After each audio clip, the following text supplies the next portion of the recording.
Colts looking to maybe trade up and get a wide receiver or Brock Bowers. We've been talking about this for a while now. And this is speculation season, smoke season, of course. But Nabers meeting with the Indianapolis Colts, I believe on Wednesday. Yeah, Wednesday to visit the Colts. Colts on Thursday. Wednesday with the Chicago Bears, I believe. So we're going to talk about that and more. How hungry are the Indianapolis Colts for a pass catcher? You know, whether it be Bowers, whether it be Nabers, whether it be a Dunze. And also, Dak Prescott's not safe. Dak Prescott, according to this report we dropped a little earlier, Dak Prescott, Dallas Cowboys are potentially in the mix for a rookie QB. According to Adam Schefter, the Dallas Cowboys are a sleeper team to draft a QB.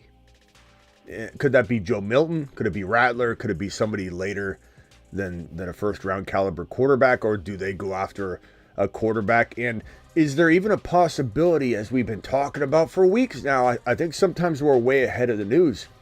Even if it doesn't work out, it's still stuff getting kicked around now that wasn't. Could Dak Prescott even be moved? Dallas isn't extending him. This is clearly potentially a sign, at least according to Adam Schefter, that the Cowboys are not committing. They don't want to commit. They don't have faith that Dak can get it done. So Dak, who has a no franchise tag clause in his contract, is not an attractive player to keep on the roster if you don't feel the need to extend him walking into the season.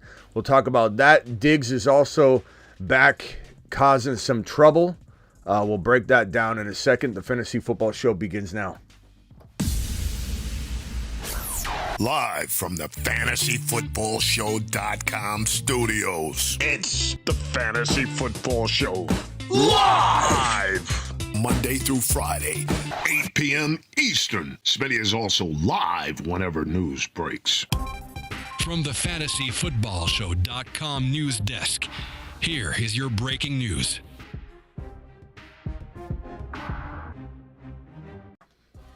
So Diggs, real quickly, before we get into Dak, before we get into Caleb, before we get into Nabers and the Indianapolis Colts, Diggs reportedly liked a tweet. Let me see if I can actually find that piece of news. I didn't throw it on my screen yet.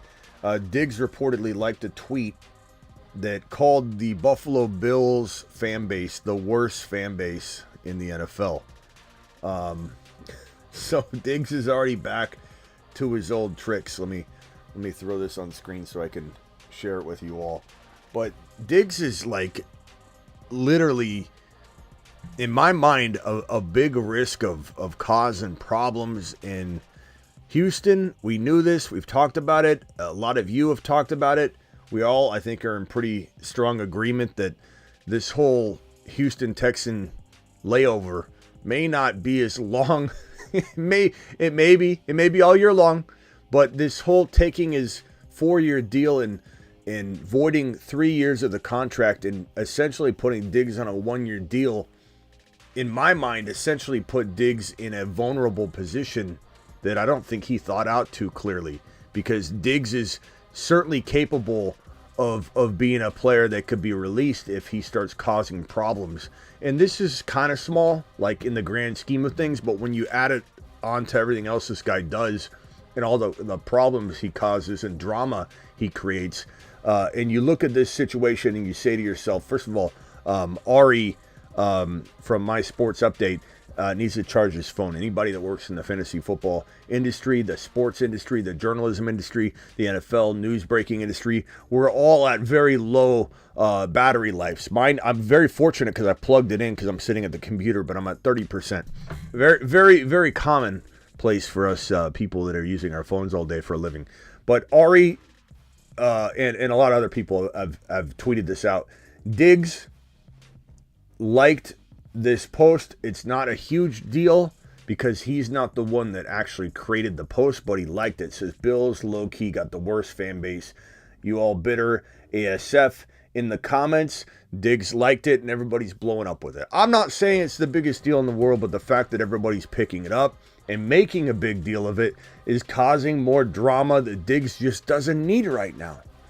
And he's constantly trying to drum stuff up, and he should just shut up, stay quiet, get off social media, go out and train. Some were saying he looked really good working out with CJ Stroud. To be honest with you, he looked like he was carrying some extra LBs. He didn't look ultra quick out there, to be quite frank with you. And, you know, I don't know. We'll see what happens. All I know is Diggs dropped off big time at the end of last season.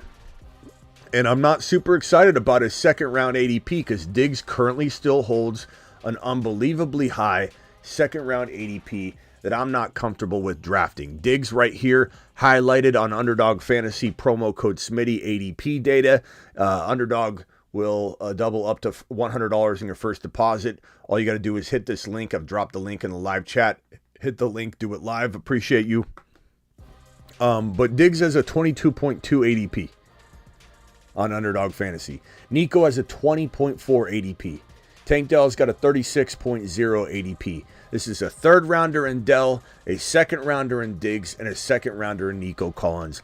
And for some crazy odd reason, Stroud is lingering around 50 something right behind Patrick Mahomes, not climbing up high at all. You'd think with these ADPs that everybody would be drafting Stroud since it's the same ADP data and drafting population of people, but no, for some reason Stroud's the one not climbing up ADP ranks, but these other guys are all climbing.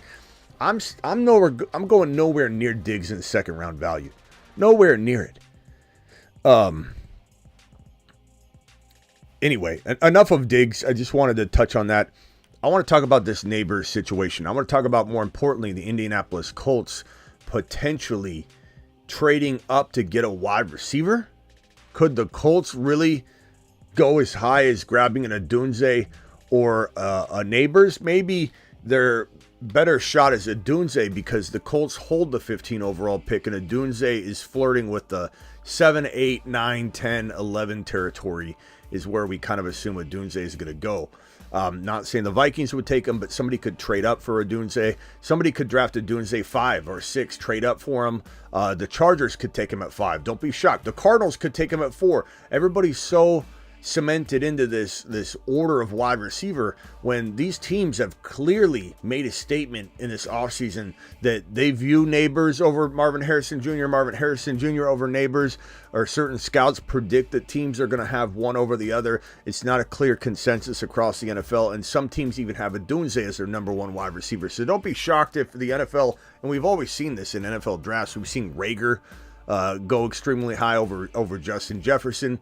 We've seen a whole bunch of craziness happen when people take a John Ross because he's fast.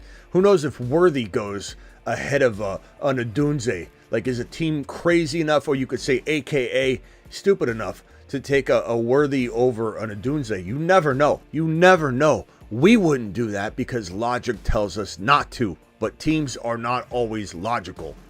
And the Colts holding a 15 overall pick can't get their hands on Nabers. There's zero chance of it because Nabers could go 5, 6, he could go 8, he could go 9. I doubt Nabers has a chance in hell of falling out of the top 10.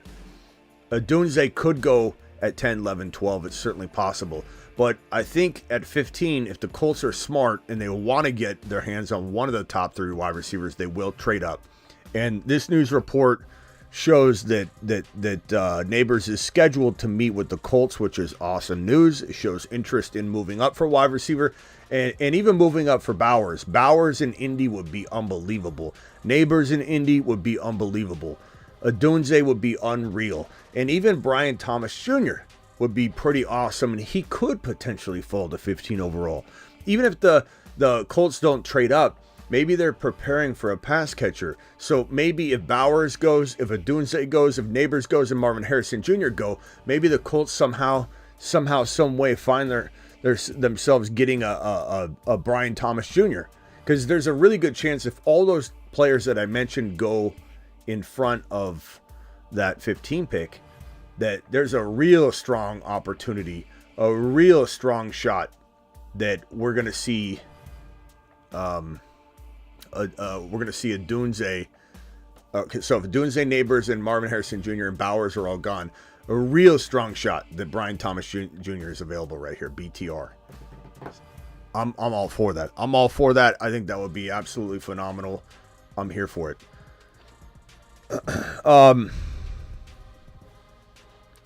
What else do we have here? So we got the Colts, we got Diggs, we've got Dak Prescott. This news is we talked a little bit about it on the other show. Dak Prescott, this rumor that this is by Adam Schefter.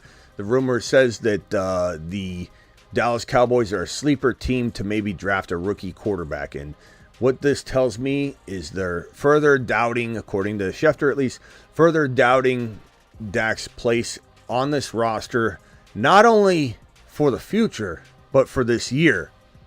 And I think you're going to start hearing Dak Prescott trade rumors. I'm not saying it's going to happen. I'm not saying that he's getting traded. I'm not saying that there'll be even legitimate news that is corroborated that he's getting traded. I'm just saying you're going to start hearing it kicked around in the middle of smoke season. Now, whether it unfolds to be true or not, that will be determined. But Dak Prescott, if this team is so hell-bent on finding his replacement while he's still on the roster, while he still has a pulse, I can't imagine that they would turn down an offer that the maybe Las Vegas Raiders could offer, an offer that the Dallas Cowboys can't refuse.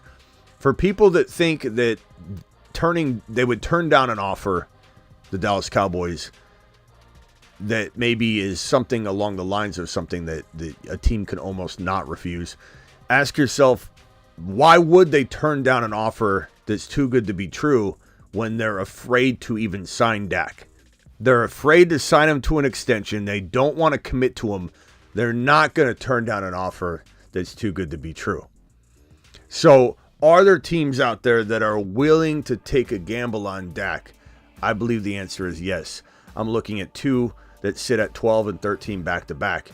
This is a team in the Denver Broncos that needs to make a bold statement. They already made a bold statement they can't undo, which is to get rid of and pay for Russell Wilson, and Russell Wilson isn't even on the roster. They're paying Russell Wilson millions and millions of dollars to not play football for them anymore. And they no longer have a quarterback. They have to make a big, bold splash. Maybe they go Bo Nix. Maybe they go Penix Jr. Maybe they try and trade up and get McCarthy. Maybe that's going to happen.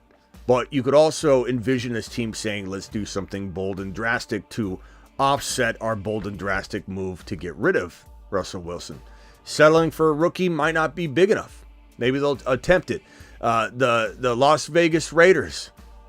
The Las Vegas Raiders potentially could go after Dak Prescott on some crazy offer and deal that lands this team, Dallas, who Adam Schefter is reporting is interested in a rookie quarterback. They can get in better position to get that rookie quarterback. If Dak, who has a no trade clause, was offered a big fat contract extension in conjunction with the trade, which is almost every single time what happens. So the Raiders say, hey, we want to trade for Dak Prescott. Before we do that, here's the offer. Hey, Dak, what do you think of this offer? Dak says, it's close. What if we up this, and this? Okay, what about this offer? That looks good. If we end up making the trade, I'll sign that deal. Okay, good. Hold on a second. Okay, hey, Dallas, here's what we'll do. This, and this for Dak Prescott.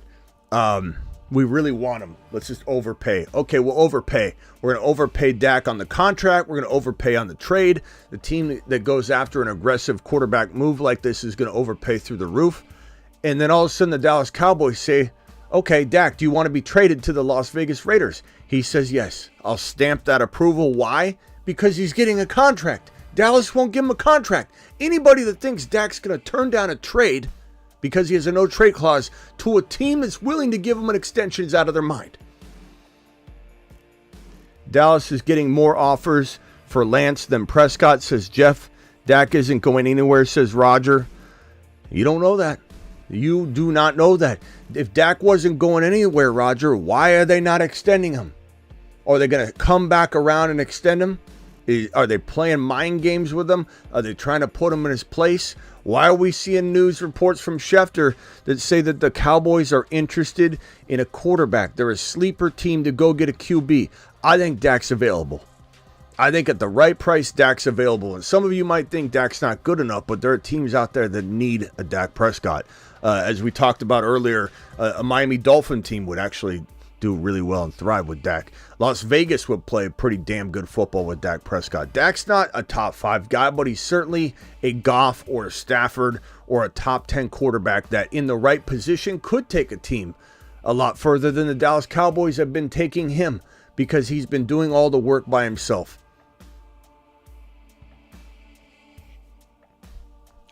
I think there are a lot of homes where he could fit in pretty well. I think there are a lot of homes where he wouldn't. If he goes to Denver, he probably fails. I'm not saying I like that spot. That's just an opportunity where he could go. I don't like it. Denver's going to fail him. Denver failed Russell Wilson. What makes anybody think they're going to not fail Dak Prescott? Las Vegas, he'd do well there. Vegas would do real well. That's probably the best location. Vegas, Miami's not interested that we know of. Not a lot of spots where he could go. New York, you probably wouldn't even want to go there. Unless they say, hey, we take Nabers. Let's go. We'll take Nabers or a Dunze. Dak, come on over. Red Rover, send Dak right over. Dak's not the problem in Dallas. Doesn't matter. They think he is. If they fail this year, he's out. So is McCarthy. And I bet you Dak doesn't like, and I bet you Dak agrees with you, and Dak doesn't like this feeling, and Dak would be gone if he could. Interesting news there. Caleb Williams popped back at a report. Caleb responded to an ESPN analyst for saying he has never experienced adversity before. Let's go back to school again because I'm bored right now. Adversity, a state or instance of serious or continued difficulty or misfortune, and he goes on to list different things. This guy, I don't think this guy can handle pressure. I really don't. This report makes him mad. He has to clap back at ESPN reporters who say this and say that. And I'm not saying like JD5 wouldn't maybe respond to somebody. I'm not trying to draw too many conclusions from this one little thing, but Caleb loves to be in the spotlight. He pretends he doesn't.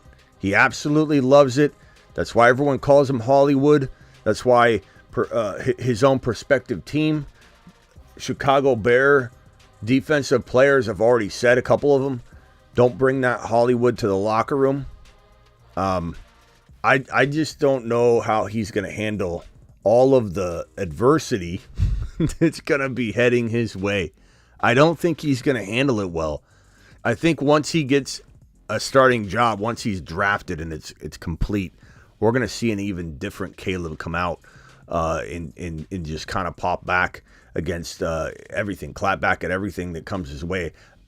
I don't think he gets focused. I think he starts getting more vocal.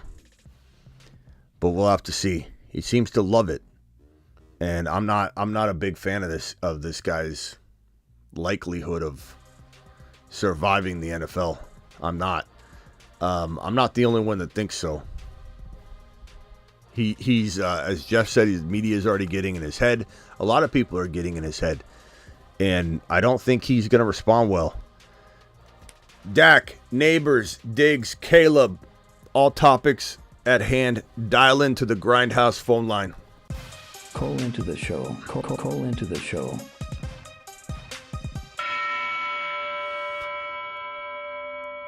And don't all my high super chatters of the year. I'm gonna create something for you guys that we're gonna hit whenever we get a high super chatter of the year. We got the unicorn men.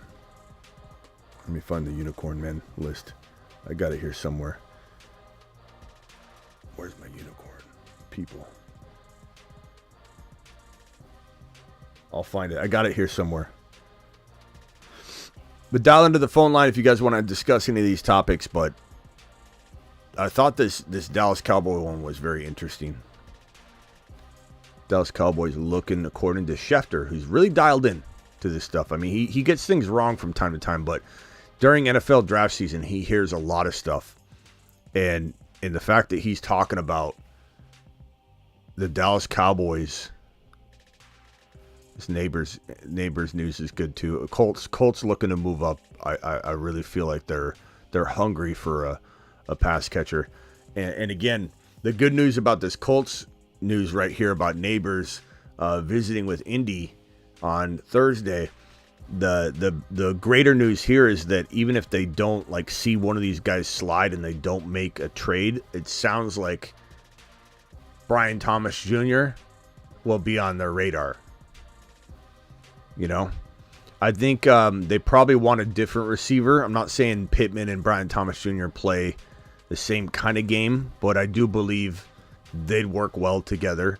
I don't think you would avoid Brian Thomas Jr. because you want a different wide receiver like Nabers, but they're clearly probably interested in trading up to try and get Nabers.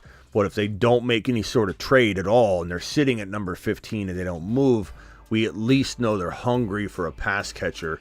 So maybe a small move up for Bowers or a Brian Thomas Jr. drafting, or maybe they go Keon Coleman or somebody surprising right here. Certainly possible. Or A.D. Mitchell, or who the hell knows. It doesn't have to be Brian Thomas Jr. He is my favorite.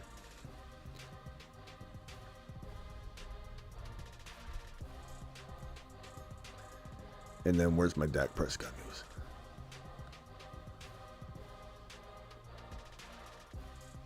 Put that in front there. Dial in. Phone lines are open. That's the Caleb news. Where's the Dak news? I guess I already got rid of it on my screen.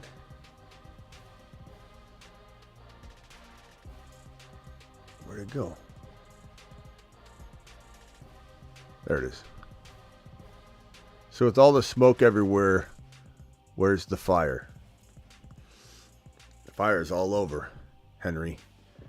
Read the smoke tea leaves, my guy. Read the smoke tea leaves. Honestly, see a lot of similarities between Joey B, personality-wise, than who? Caleb? Get out of here, Jason. That's probably the most ridiculous thing I've...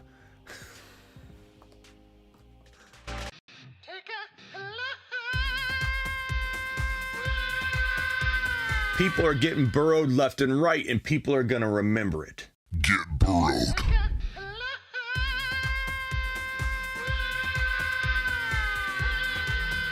People are getting burrowed left and right, and people are going to remember it. Get burrowed. How are you going to come... Jason, I'm taking away your Bijan card. Your Bijan card has been revoked. You're not getting it back. Honestly, see a lot of similarities between Joe Burrow and Caleb Williams.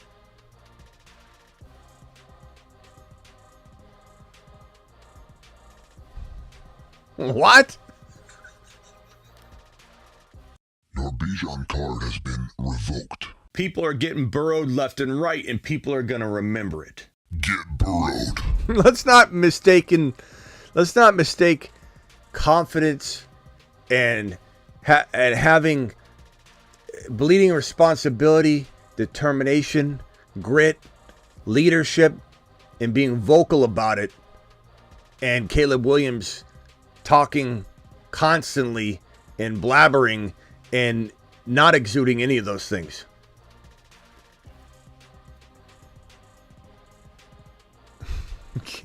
Caleb and Burrow. Smitty reads the tea leaves, reports, and we win. That's how it works. Thank you,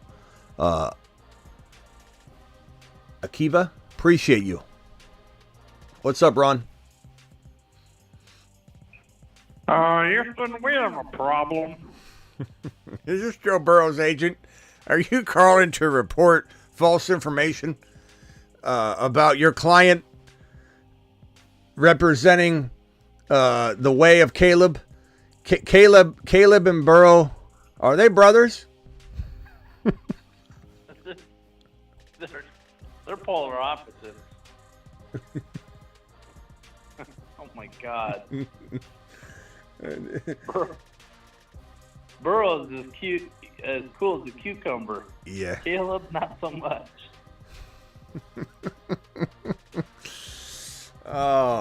They say Caleb's heart rate and demeanor's on the verge of a serial, like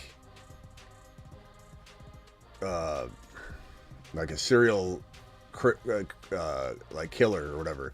That it's like he's either he's got that ability to not like waver. His heart doesn't start moving. He can be totally calm and collective when other people are going to be frantic.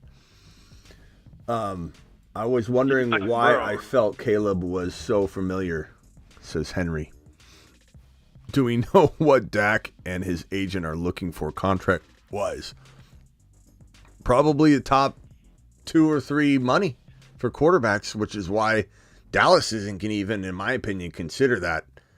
Because if Dak was to lower his number and expectation, I mean, maybe Dallas would actually sign something and come around. But I think Dak is going to try and probably bank on himself. If I was Dak, I probably would, believe in myself. He's done very well. He's had some great statistical seasons, and he probably does blame that he doesn't have any help.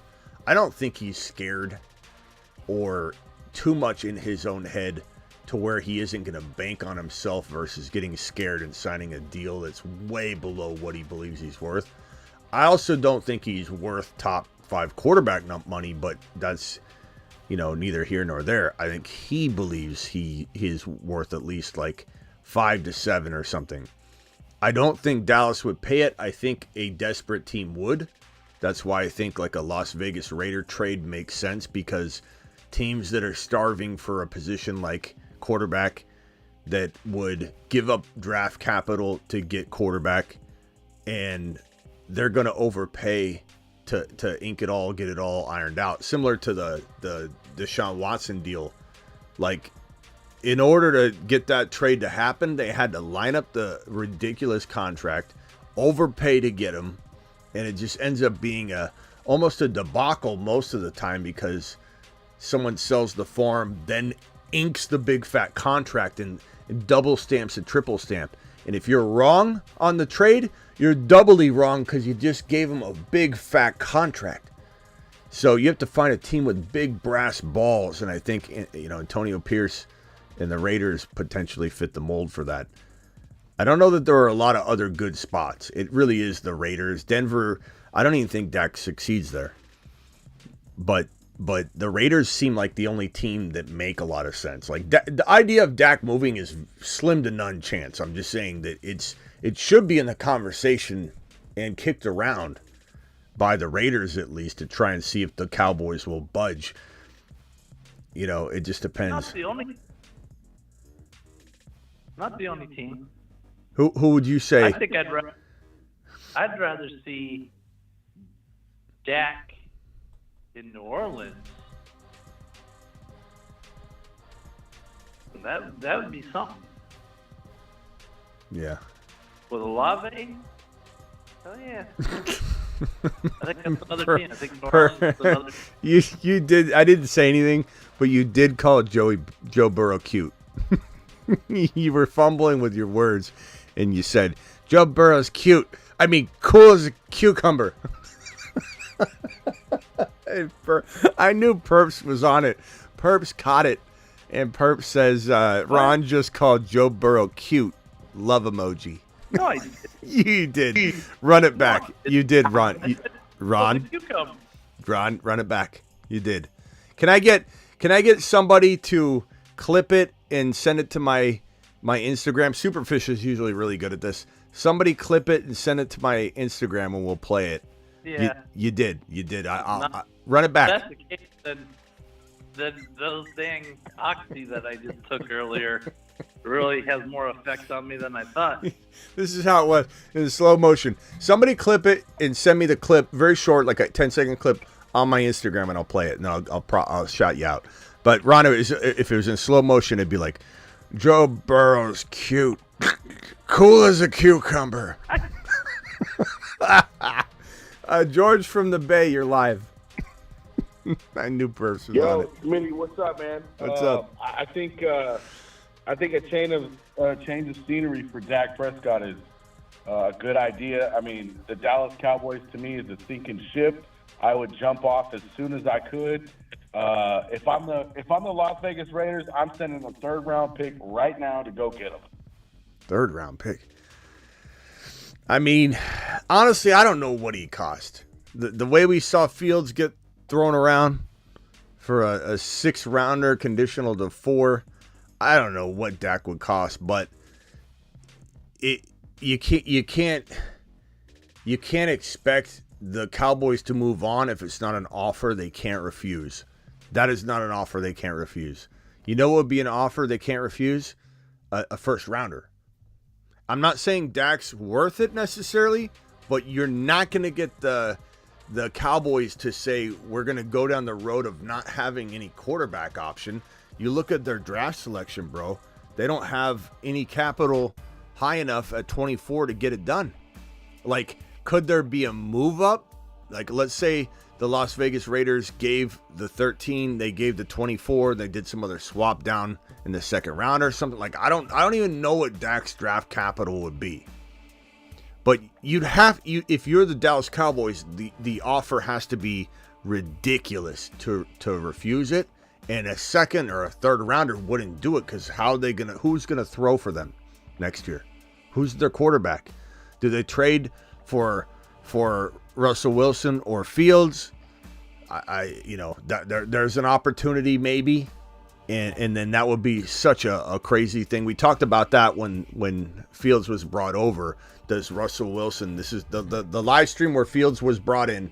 We came in, we're like, oh my God, Pittsburgh, what's going on? But we talked about it. We kicked it around for about 20, 30 minutes. Does the opportunity to trade Fields open up because, or Russell Wilson, because Fields is now there? I don't know. You know, you look at a team like Dallas and you ask, why in the hell didn't they go get Fields for a freaking 5th rounder, 4th rounder, 3rd rounder, whatever it took to step on the Pittsburgh offer? Like, it's just, if you're doubting Dak this much, where you're looking at rookies and you don't want to extend him, and you also don't want to extend McCarthy, you're throwing Dak and McCarthy in the same boat. You know, live and die together. So, and on top of that, remember what I said, George? He's got a no franchise tag clause, so he's the most unattractive quarterback to have right now, because if he blows up, they can't tag him, and he gets to go wherever the hell he wants. And they don't want to sign him to a long-term deal. So it's like, he is an attractive trade away piece, no matter what people want to say. It's just, can they get enough? What's their replacement? They're running out of time.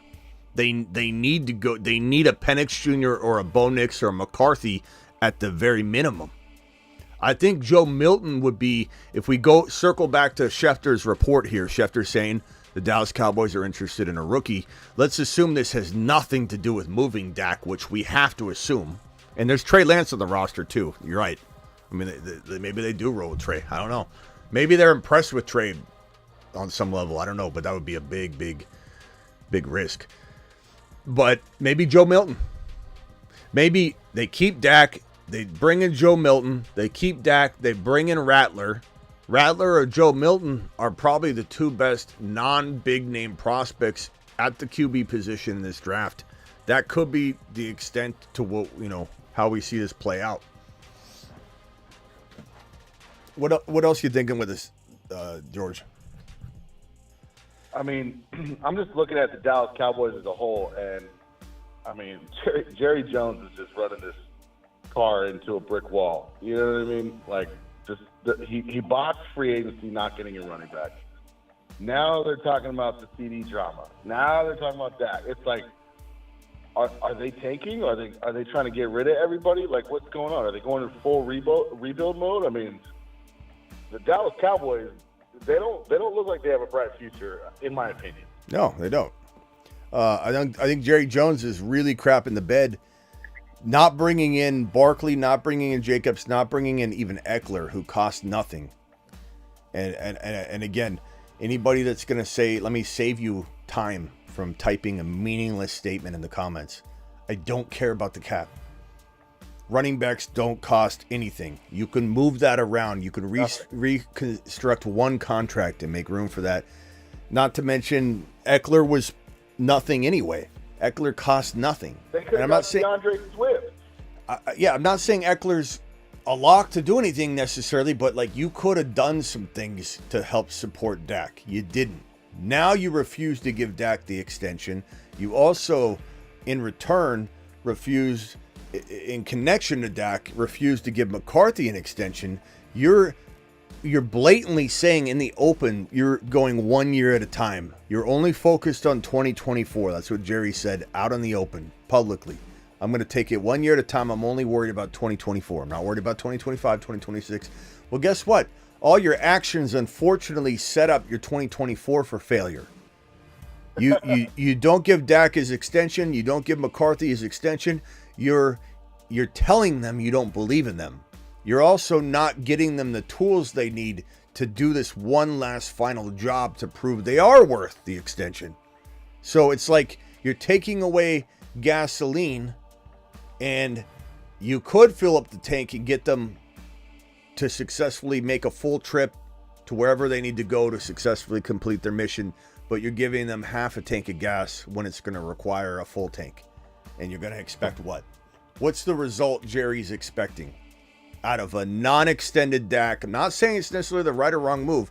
Not extending McCarthy, going in with that kind of doubt, not giving him an RB. Maybe they draft a rookie, we'll see.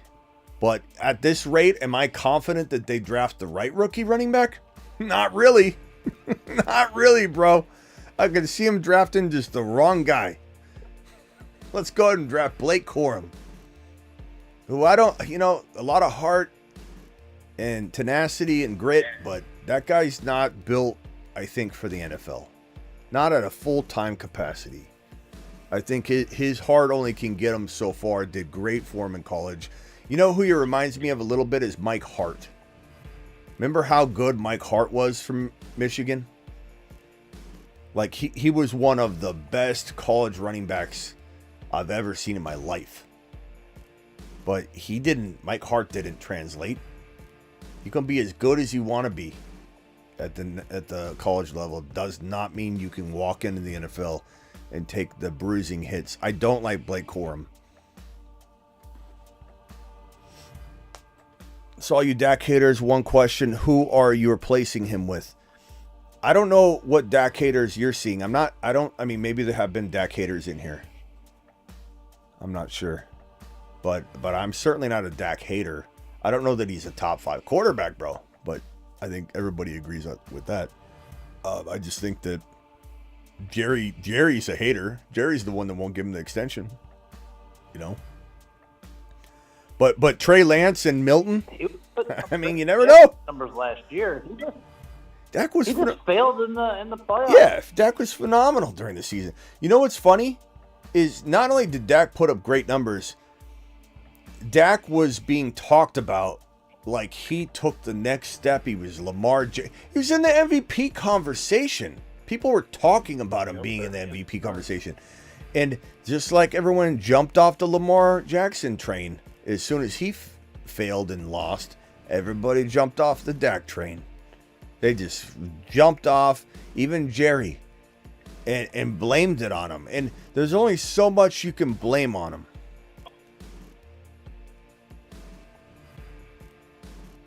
Well, they got Cooper Rush and they got Trey. Cooper Rush. But neither one of them I don't think are as good as Prescott. Cooper Rush, yeah.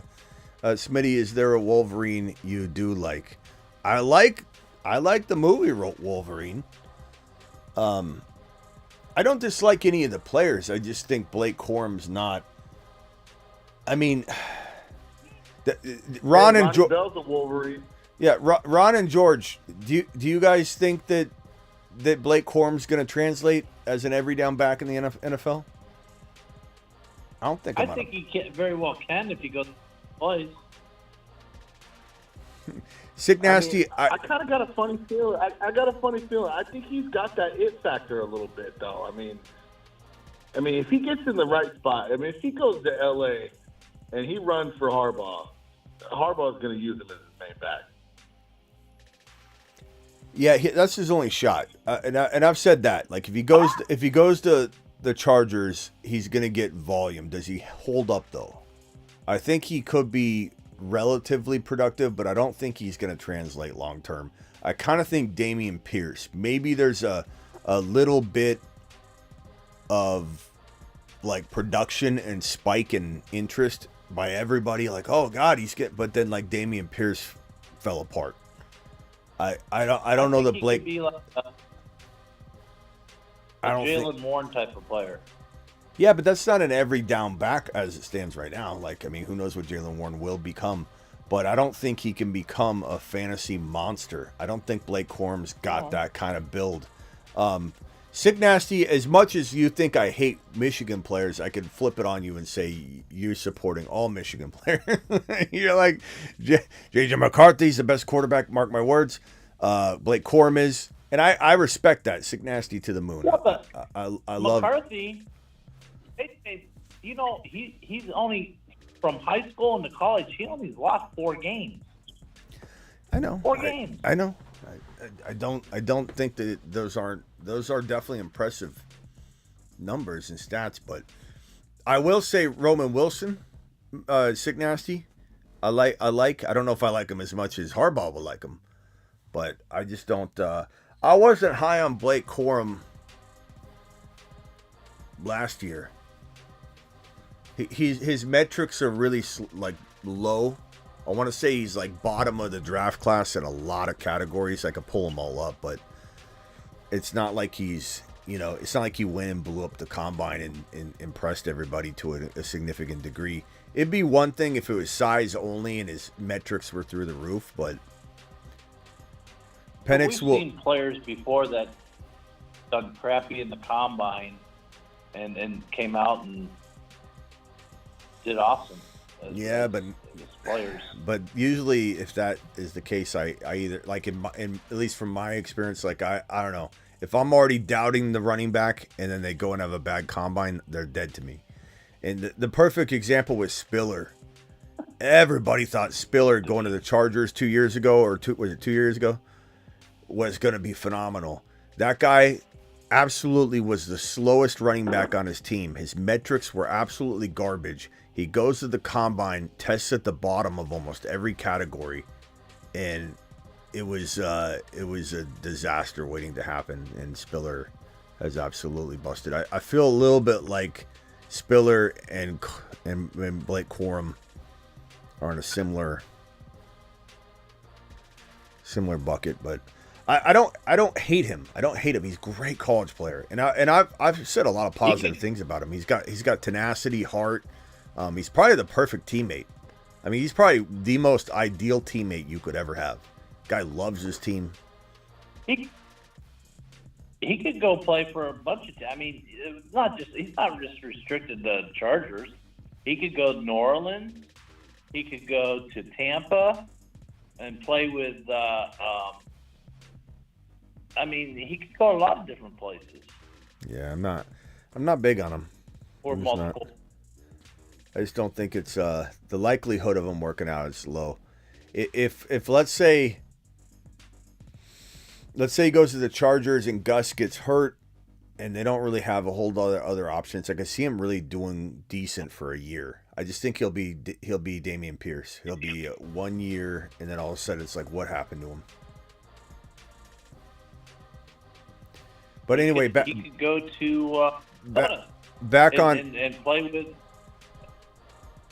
Back on this topic, Colts trading up for a wide receiver would be amazing. This news that they're meeting with Nabers. Oh, I found that clip that you said what I said. I found where it's at. What is it? What? Oh, you know what? Play it. The Joe Burrow. Play it. Burrow's as cute as cool as a cucumber. Burrow's cute. I did stutter with my words. He's a cutie. I meant to say cool. I know. You meant to say cucumber. You said Burrow's cute. He's a cute. Cucumber. I meant to say cool. You're as a trying to cucumber make fun of and Caleb cucumber. at the same time. It was like the worst timing for you. Like, Caleb, Yeah. Joe Burrow's Well, yeah, cute. I can see. I went back and found it. Yeah. The other thing too about like a guy like Corum is the draft capital is going to be a problem. Like if he falls into the 4th round, 5th round, very very high likelihood that draft capital alone does a lot to team. Now Harbaugh gets him. Harbaugh won't care about the draft capital, but another team traditionally they do. As unfair as it is, it makes you very expendable. Trey Benson in Dallas would be phenomenal. I think Braylon Allen in Dallas would be phenomenal. I think Jalen Wright would be the most ideal. I love that guy's skill set. So quick, especially that off the line. And I mean, I don't know about like Bucky Irving. I like him, but I don't know. He feels a little bit like Pollard. Like I don't think you want to. I think if you're going to draft a guy, I think Braylon Allen or Jalen Wright make the most sense. Benson's good. He's a good option. I'll like Benson in Dallas. But Braylon Allen is kind of what you've been looking for. They want a bigger, bruising running back. And Braylon Allen is the big dog, the bully running back of the class. I really do hope he gets a shot. Jonathan Brooks would be fantastic, but they'd have to prepare for him needing some time to get on his feet. And that's why you hear him talk about Zeke Elliott coming back. And I don't like that idea in the long term, but maybe it is a wise idea. Or maybe Dowdle fills in okay while Jonathan Brooks gets more and more and more work. But I think Jonathan Brooks will be probably on a little bit slower track than Brees was on. Like he'll come back and then by mid-season you'll see him getting more and more work. But Jonathan Brooks would be a fantastic move. You just wonder if the Dallas Cowboys, who are thinking about now, want to wait on anything. Like wait till week 4. We can't afford to not have the running game up to par by week 4. So that's why Jonathan Brooks, I wonder if the Dallas Cowboys will go in that direction. If they don't, Jonathan Brooks, because of the ACL recovery, could fall into just the right spot. Let's say Cincinnati, not at 18, but in the 2nd round or wherever. If Jonathan Brooks falls to the Bengals and you don't necessarily need him right away, that could be in crafty fashion an amazing landing spot long term. Maybe the Buffalo Bills take him later. Like maybe Jonathan Brooks' ACL recovery causes him to fall in a weird way to the right team that's potent, and it's quietly an amazing landing spot.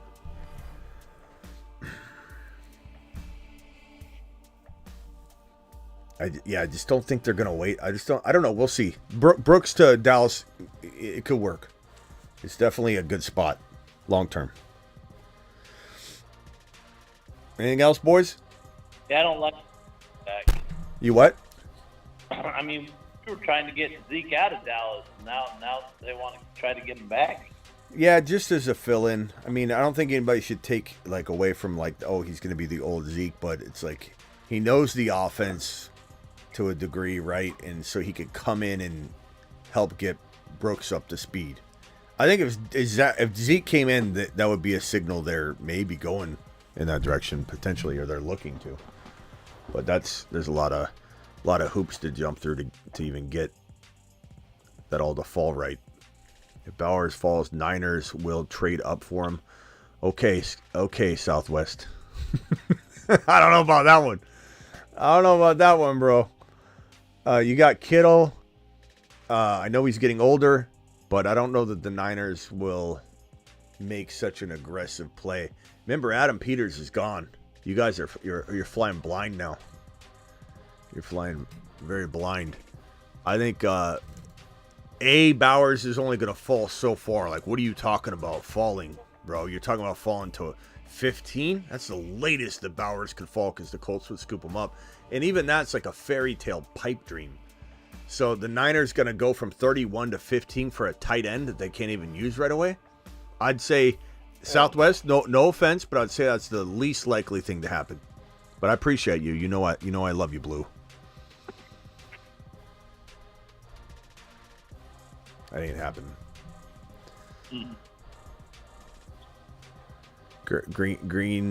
Green guy says Niners should worry about Brandon Aiyuk. That's true. Deuce Vaughn, man, I love Deuce Vaughn. They didn't even give him a shot. You want to come to work with me? Yeah. Never mind. Hey, son, you want to come to work with me? Sure, I like that. Oh, never mind. They don't want you anymore. We're not going to use you. The guy didn't even get a carry. I mean, he might. No, they used the Whittle, whatever. The Whittle. Tim said, yeah. The Dwaddle. Whittle, the Waddle. Kittle is still a Niner, says Jeff. Bowers won't go top 15, Roger. You're right. He'll go higher. What are you talking about? Yeah, I think it's like 8 or 9. Bowers could be gone by 5. What are you talking? Roger, call it if you want, Roger. But Roger, you're looking at a December or November mock draft. you pulled up a November mock draft there, Roger. You're looking at the wrong one. You're looking at the wrong one, pal. Bowers could go 5 overall. He could go 5, 6, 7, 8. Bowers falling past 12 is a pipe dream. Yeah. We haven't Are you seen a doing what tight you did end last? prospect like this since Kyle Pitts, I think. I mean, he's way better than Kyle Pitts. Yeah, he's the best tight end prospect to ever come out of college. He's not getting out of the top 10, probably, bro. I don't know. Was that Rod? Is Roger? You're a Niner fan too, right? I think Bowers won't go in the top 15. Wow. No, is he a Bengal fan? He's got a Bengal avatar. He's got a Joe Burrow avatar. I don't know, Roger. I thought you were a Niner fan, maybe, but do call in and share what you've learned. Smitty, speaking of the Bengals and Joe Burrow, are we expecting him to make that jump back to the top 5 quarterback range that he was a couple years ago? I think he could for sure. Yeah, he's capable of being the number 1 NFL quarterback. Maybe he's been running more too. He's been running a lot more. He's been getting 3-4 touchdowns if I remember correctly off the top of my head. But he's not running quite like Lamar, but he's running more. I think he could definitely take a huge leap forward. I mean, we've been waiting on, if it's not Burrow staying healthy, it's Jamar Chase staying healthy, and it kind of hasn't lined up right.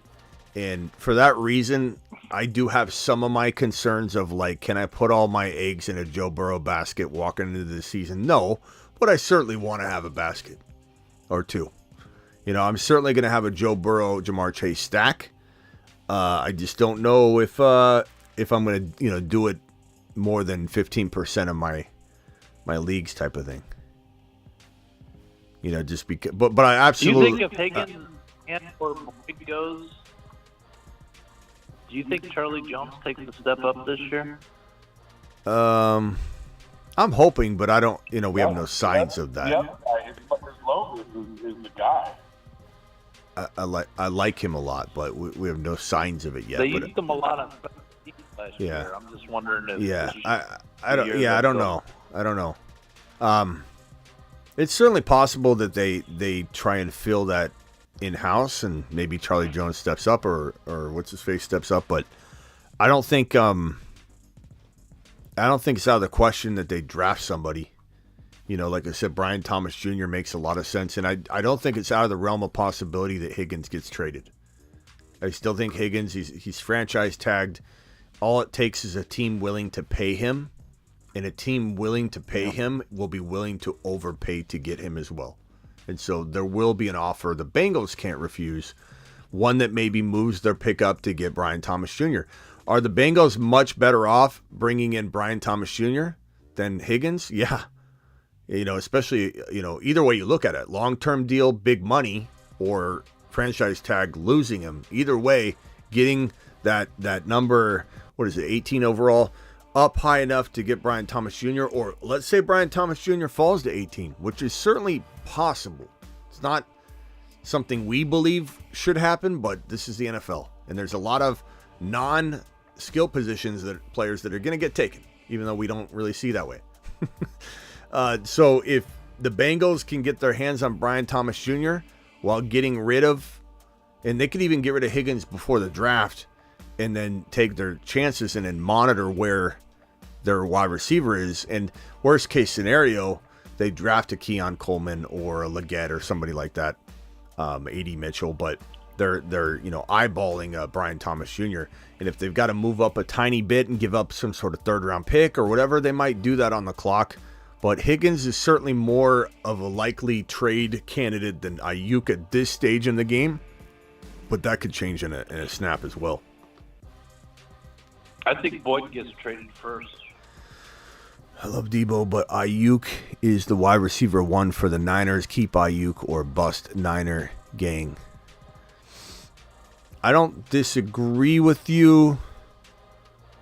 I think a part of it has to do with Debo has a ton of mileage.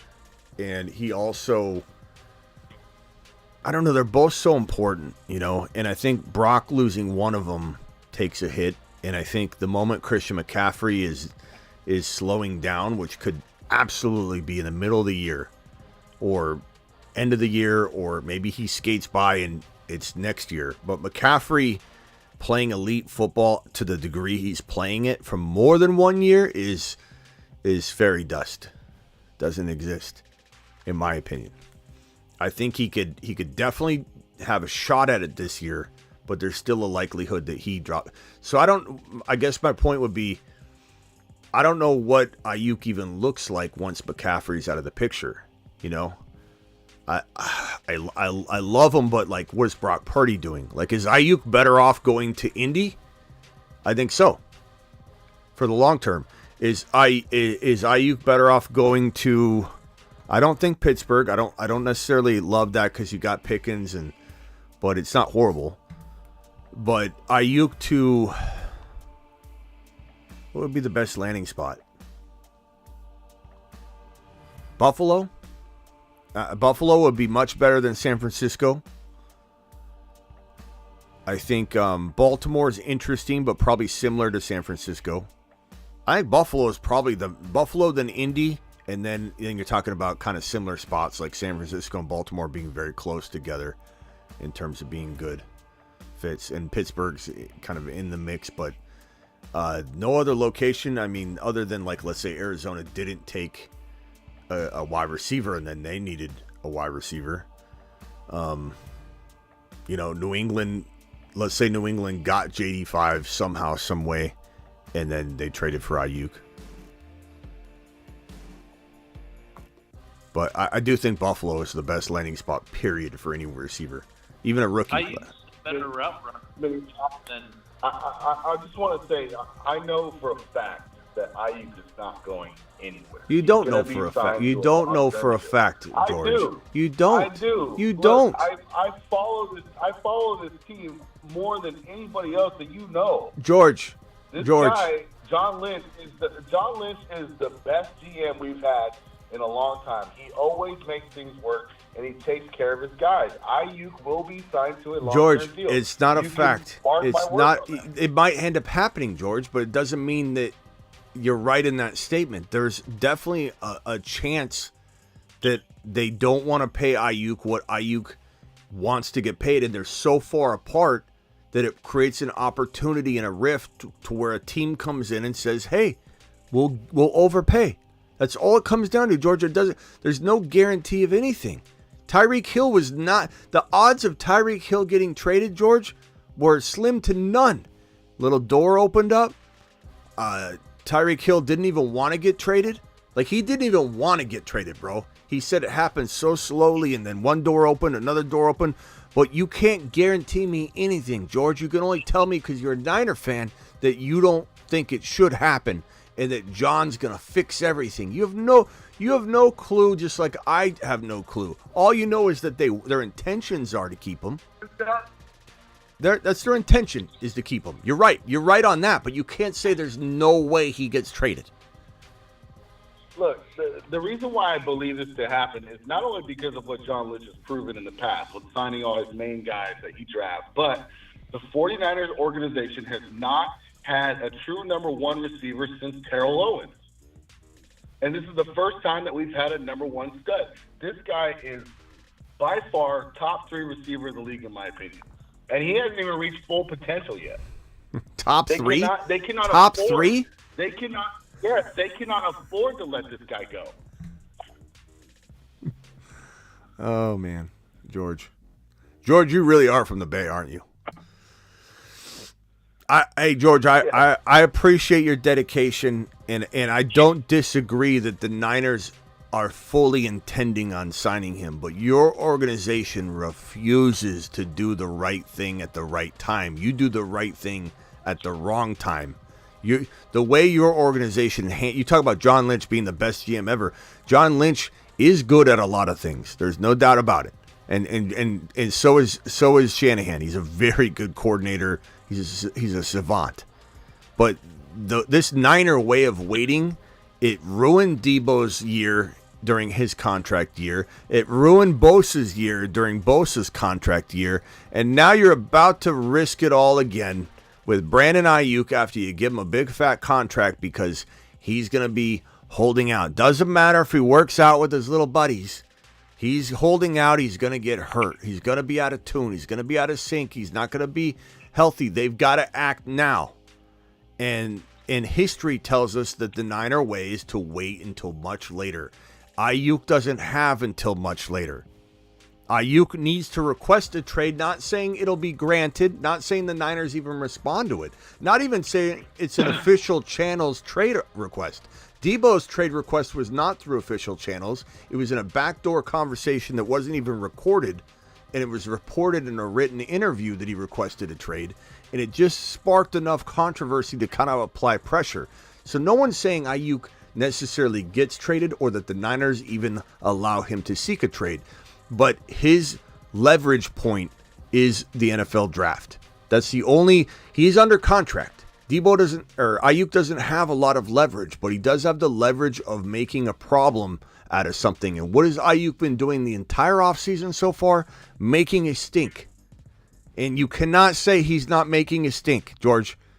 He is literally tweeting Tomlin, doing interviews, putting poop emojis on his stories immediately after John Lynch ends his press conference, saying, that's crap. Money talks, bullshit walks. He said it on his Instagram. He's clearly not happy with the way things are going, George. So there's definitely enough riff here to say that if the money is not even close, you can't fix that, George. You can't. So therefore, there's an opportunity and potential for a trade. Is the likelihood higher than, let's say, 15%? If I had to just throw a random number out using my years of experience doing this, I always say probably not higher than that right now. But there's still a 15%, 10 to 15% chance a team comes so strong at the Niners that they have to consider it. The Buffalo Bills being one of those teams. John Lynch has said it in the past that nobody is not tradable. So how can you? So how can you not walk back what you said? He's not getting traded. For the price is right if someone comes at him with a what you said was what you said wasn't accurate when you said there's no way he is not getting traded. You said that so adamantly. No. What I said is it's a guarantee that we'll get the deal done because you can't have both. You can't have both, George. You can't have anybody's expendable. Any will listen to offers, but you guarantee it. You're guaranteeing it. You're putting a triple stamp on a double stamp. You can't do that. Triple stamp on a double. You can't do that. No Quincy's. Look, if I'm John Lynch, I'm signing him $28 million a year. Of course you are. $28 million. You hear this guy? You hear this guy? $28 million a year. You're calling him a top 3 wide receiver, which was ridiculous, and I left you alone on that. I didn't come for you at that one. But now you see $28 million a year. You out of your mind, George? Are you out of your mind? He led the 20. I don't care. He led the league in George, your goggles after contact. I mean. Come on. How thick are your goggles, George? George, how thick are your goggles, bro? 28. Did you just say $28 million a year? You know what John and Kyle are off? I'm paying him $28 million. Good God. You know You know how much John and Kyle have probably offered him, and why he's putting poop emojis on his Instagram? Why his girlfriend is saying they're not. Him 25, 26. No, son. He has to get a contract bigger than Debo. George, they've offered him probably 22 million, maybe 22 and a half, maybe 23. They haven't even gotten to the 23 and a half. Well, George, you could say what you would pay him. Thank God you're not in charge of the bookkeeping, although you probably were, because your Niner bookkeeper botched everything, and you guys had to surrender a draft pick because Maggie in accounting couldn't keep things straight. She carried the one. But $28 million a year, you got to be out of your mind. Top 3 wide receiver, George, you're showing your red and gold colors right now. Your true colors. $28 million. He's worth 15 at most, says John. He can't get over 24.75 a year. 18 to 20, says Iceberg. Jeff says, "Oh my God, 28 million a year?" ? George, you are really wearing some big, thick goggles, bro. Those goggles are deep. those suckers are like goggle contact lenses. Yeah. 28 million a year. JJ's gonna try and get 30. But they're about 5 to 7 mil apart a year. JJ's worth 30. The most I think he gets is 25.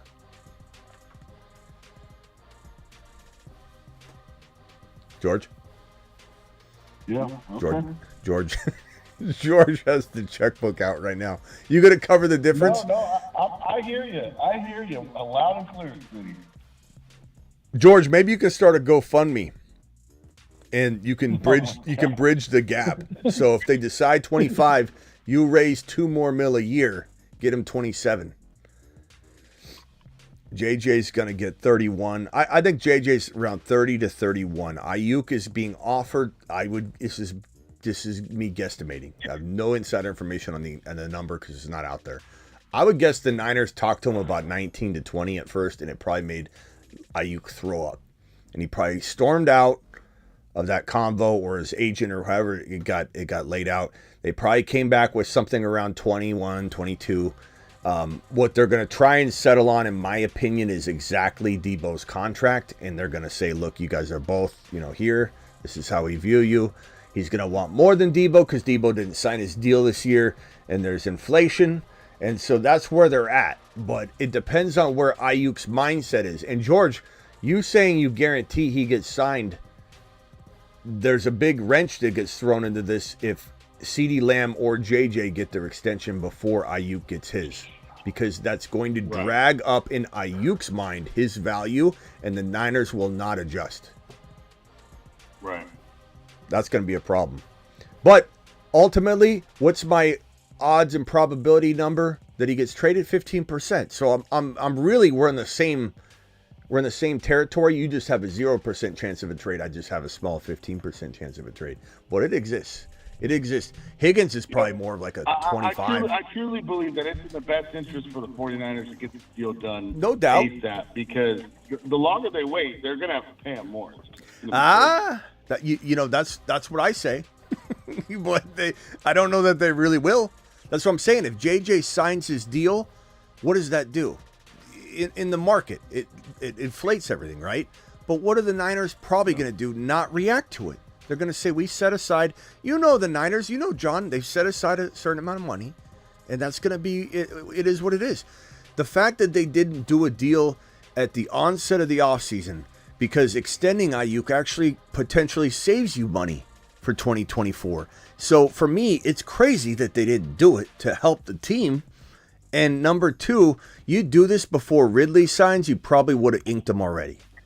Now Ridley's deal complicates it. Now you've got guaranteed money problems. How much does he want? Ridley got 50 mil guaranteed. Now Aiyuk wants 60 mil guaranteed. And if JJ gets 90 million guaranteed or 100 million guaranteed, do you think Aiyuk's going to say yes to 55 when he might say yes to 55, 58 million guaranteed right now? He's going to be like, I know I'm not JJ, but JJ just got $100 million guaranteed. I want 60. Like that happened with Tyreek Hill. Tyreek Hill said again, I did not want to get traded. My agent said, let's request a trade. Tyreek Hill said, why? I don't want to be traded. He goes, we're gonna put some pressure on him. Then I believe it was it Devontae Adams deal? I forget what deal, but Tyreek Hill said that the deal that got signed and inked right before he signed his made him go back to the drawing board, request more money. The Chiefs said no, and then he got traded. So literally waiting for another contract cost the Chiefs Tyreek Hill, which then eventually gave them championships. So it kind of all worked out. Yeah. they started winning.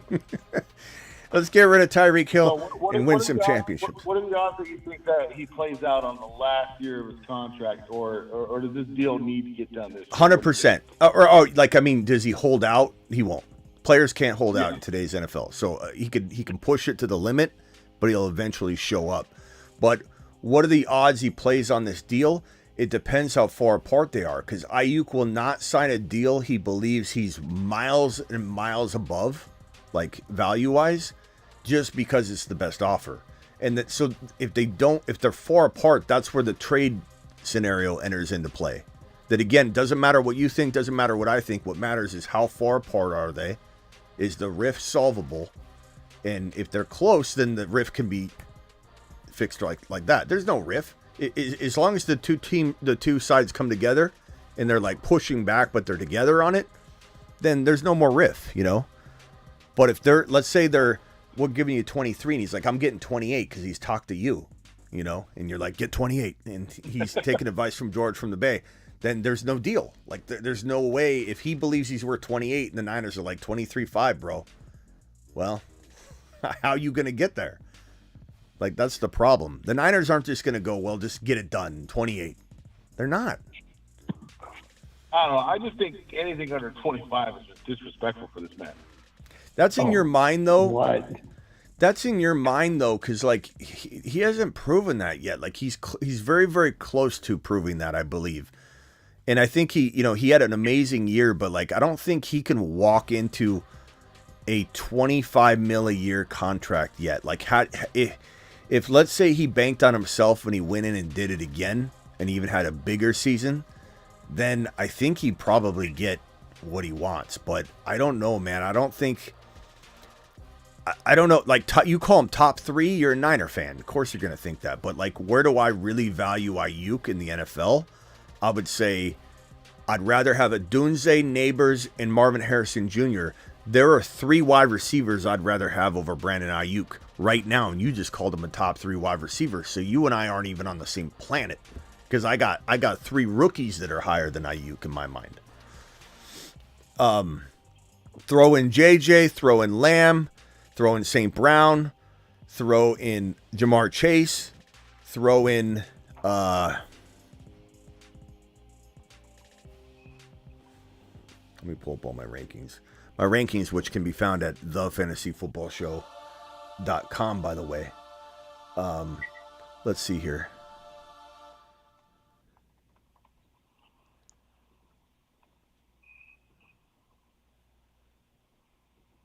What's going on here?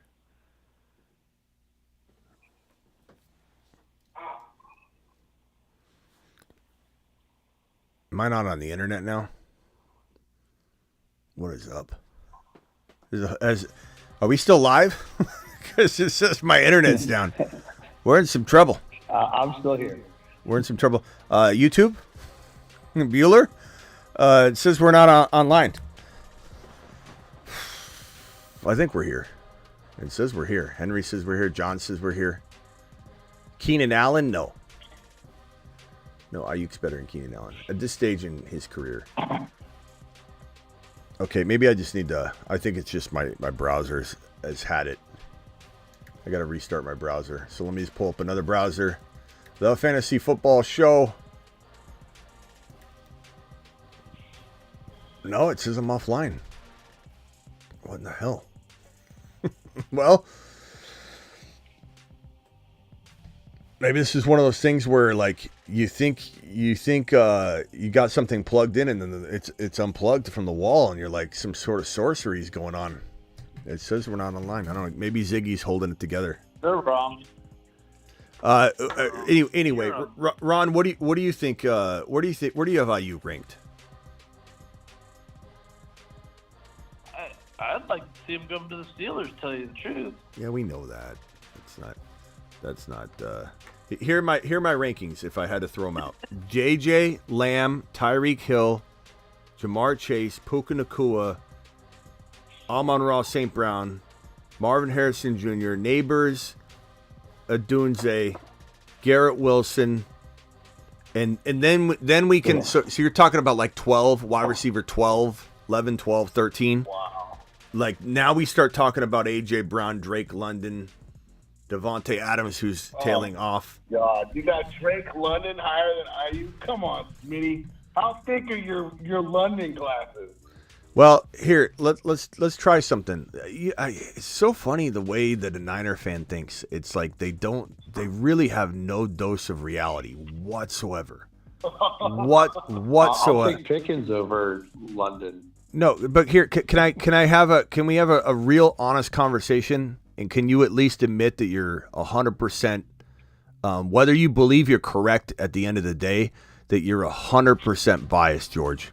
That you can't even. Can you at least after this? Can you at least admit that you are freaking blind as can be toward the Niners? Okay, because you literally just laughed. I'm not watching the show right now, George, do you have your Falcons hat on? George, you just said. Say what you said about London again. He's not wearing a hat. Just say what you said about London again. Say what you said about London again. I said there's no way that London is better than Aiyuk. There's no way, huh? Okay, so George, your blind self. I'm gonna read off the underdog ADP data that is literally telling you the rest of the world and what they think of the wide receivers. Once you get to Puka Nacua, AJ Brown, Garrett Wilson, listen to what I'm saying, George. George, listen. Garrett Wilson, Marvin Harrison Jr., Drake London, Adams, then Brandon Aiyuk. So you just laughed. Hold on, George. Hold on, and I'll let you respond. You just laughed at my London over Aiyuk assessment as if I was absolutely nuts. The entire world agrees. So what's your argument? I think London is overhyped because of the Kirk Cousins. That is a backtracking way to approach this. You acted like it was crazy. You acted like I was off my rocker. You asked me if I was wearing London goggles. The rest of the world just confirmed London is ranked above Aiyuk.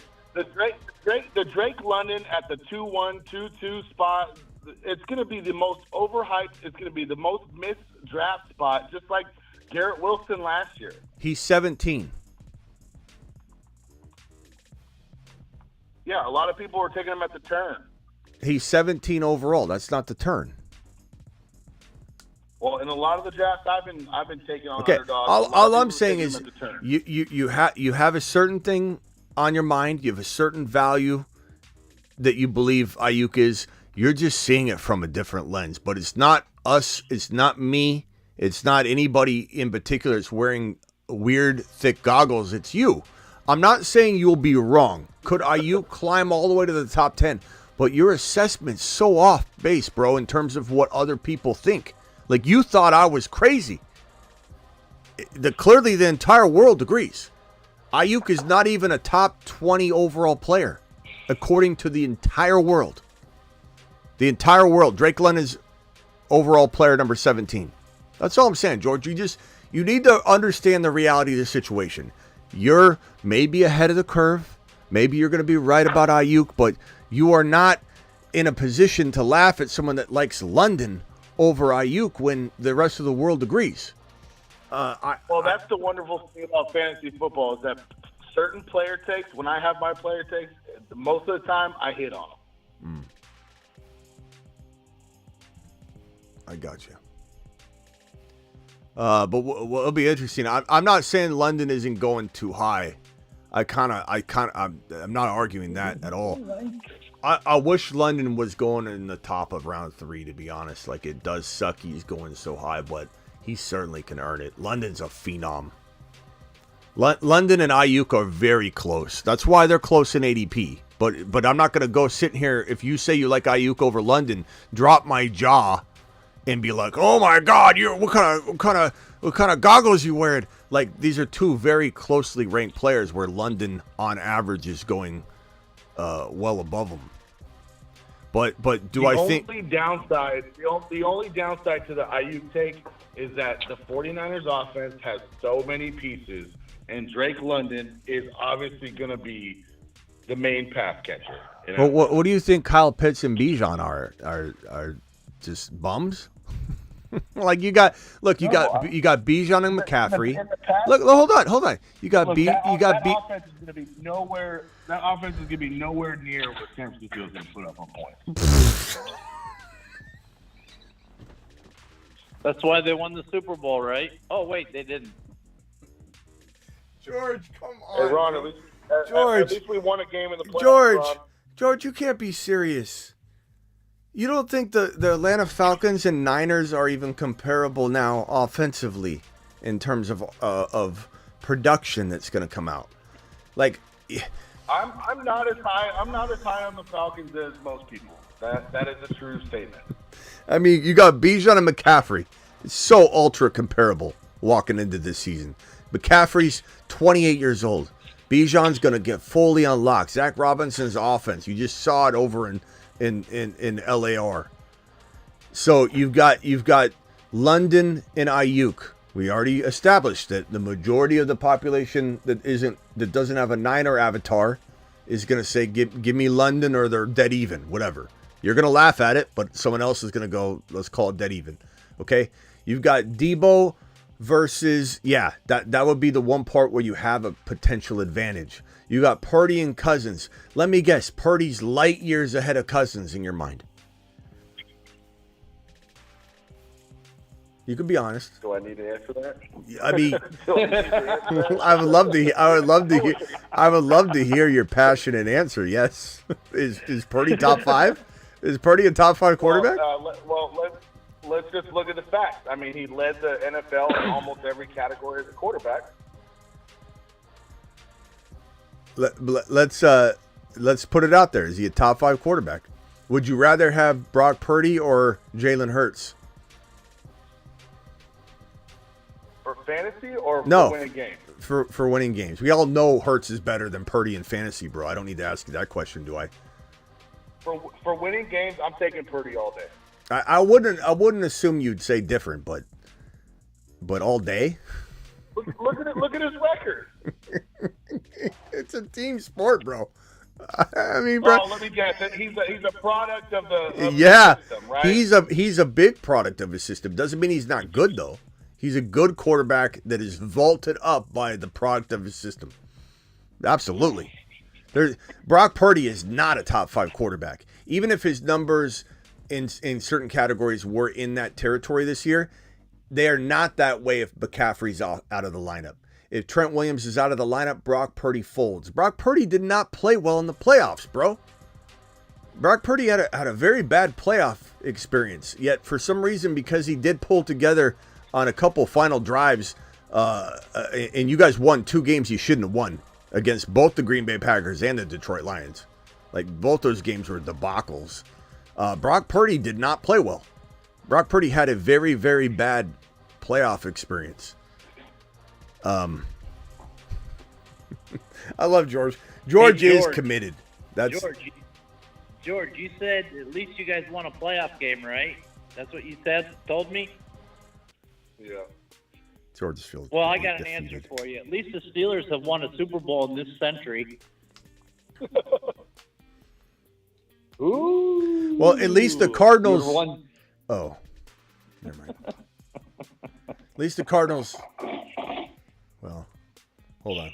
The Cardinals what? Went to the Super Bowl? I'm just kidding. And lost to the Steelers? It was my self-deprecation joke, Ron. Anyway, George, I do appreciate you. I enjoy your passion, no doubt about it. I do really.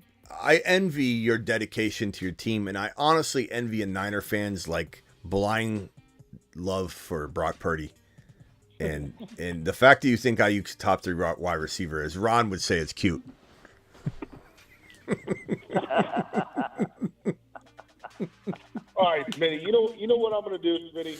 What are you gonna do? This is what I'm gonna do. You gonna drop a I'm 50? gonna send you a $50 PayPal. I want you to put my bold prediction on the board. I love this. I love this side of George from the Bay. This side of George from the. Hey George, can I just tell you, if I'm in a bar fight, I'm looking to you and I'm saying, George, you're my wingman. Let's go. I'm just gonna tell you that George is there. He doesn't back down. All right, George from the Bay. Let's see here. Oh, you know what I got to do? I gotta go make a deposit at the bank before I do this. Let me go roll down there real quick. I gotta go put some money on my PayPal card. Hey, that's fine.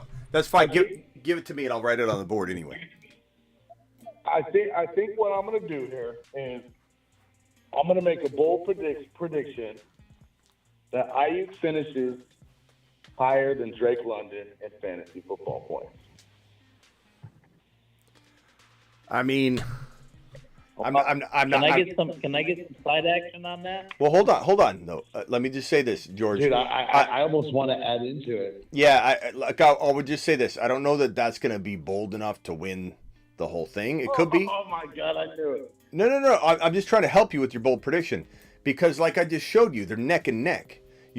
My reaction to you was all about the fact that you thought I had goggles on because I had Drake London higher. They're ranked 2 spots apart. They're 17 and 20, or 3 spots apart. So I'm just saying that's not, like even the chat saying, Matt O says it's not very bold. Like, so I'm just trying to help you win the contest. But in fairness, none of the predictions landed because everyone went too bold last year, and so anybody that hit it was in the mix to win. So you can do whatever you want. But I don't think anybody's going to love that prediction at the end of the year.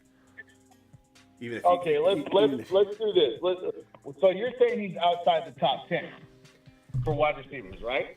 Well, this is your prediction. This isn't about me. You make a bold prediction that everybody's going to be wowed so that you can win the contest. That's what you should be focused on here with the bold prediction. When you were just going over your wide receiver rankings, and you said he wasn't even top 12. I said when you get around 11, 12, that's where he belongs to have a conversation. Doesn't mean he can't go 2 spots higher. Doesn't mean he can't go 4 spots lower.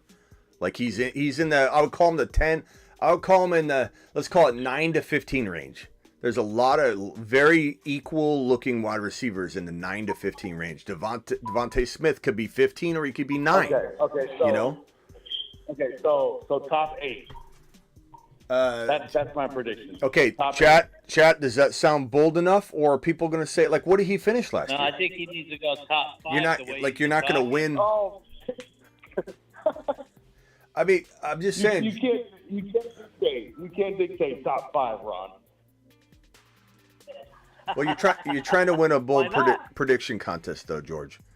Hey, you know what, George, toss in something else. You know what? Brock you know Purdy. What? Okay, I'll go with the top 5. I will go with the top 5 because I believe he's a top 3. I believe he's a top 3 receiver, so we'll go top 5. Okay. Ooh. There you go. All right, so I'm at 7-Eleven. I'm loading the money onto the card right now. Look at George. George, you're making me feel bad now. You don't need to load the. What? Why can't you load the card? Oh my God! Okay. I'm at 7-Eleven. He says he can't load the card right now. Jeez. That's okay. George, you're good for it. And not to mention this made me feel really bad. He's at 7-Eleven right now. I will send it first thing in the morning, 8 a.m. George, you do whatever you got to do, George. I'm not even pressuring you to do it. You do what you can do. Never do something you can't do. I truly believe that Aiyuk is a top 3 receiver, and I will make that bold prediction that he finishes top 5 of all receivers in 2024. Okay. I got you up here. George from the Bay, top 5 wide receiver, Aiyuk. And George, let me also let you know that even if he's 6, you can still win this. You don't have to even land it. It's more about how accurate do people feel your prediction was. So if you end up getting him sick, if he's 6 and nobody else wins and has any bold predictions, you can still win it. But look at George. George is a real one. Everybody in the chat saying George is a real one. He's over at 7-Eleven trying to drop money in a PayPal so he can do a $50 bold prediction. I love George. And he's got thick skin. Bar fight, he's my guy. He's my wingman. George is Saturn. Oh, yeah. George is Saturn. To Saturn. I love George. Can take a beating too. Like, you were getting pummeled in here, and he just sat there. He didn't even flinch. George, are you good at fighting? I choose not to fight, but Good. if I had to, I will. That's good. Okay. He seems like a guy that can take a punch though. Anyway, let him win if Aiyuk is top 18.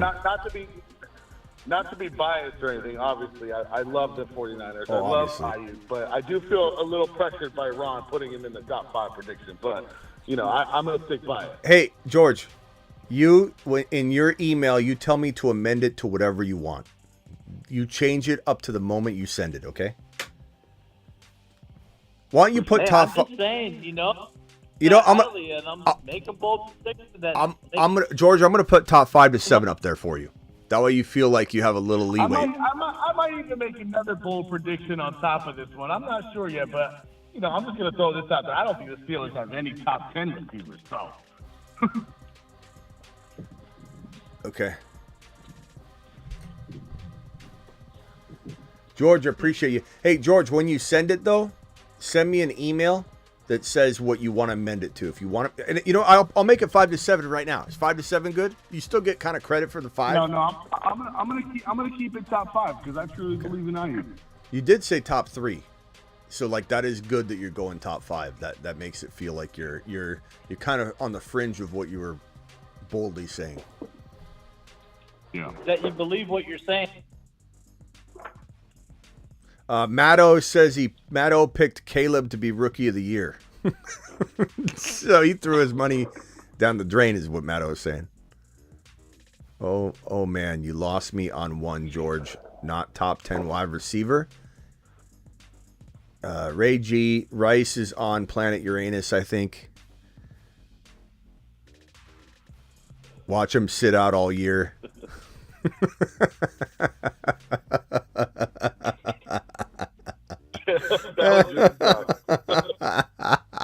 What if he sits out 4 games and George is gonna be so mad?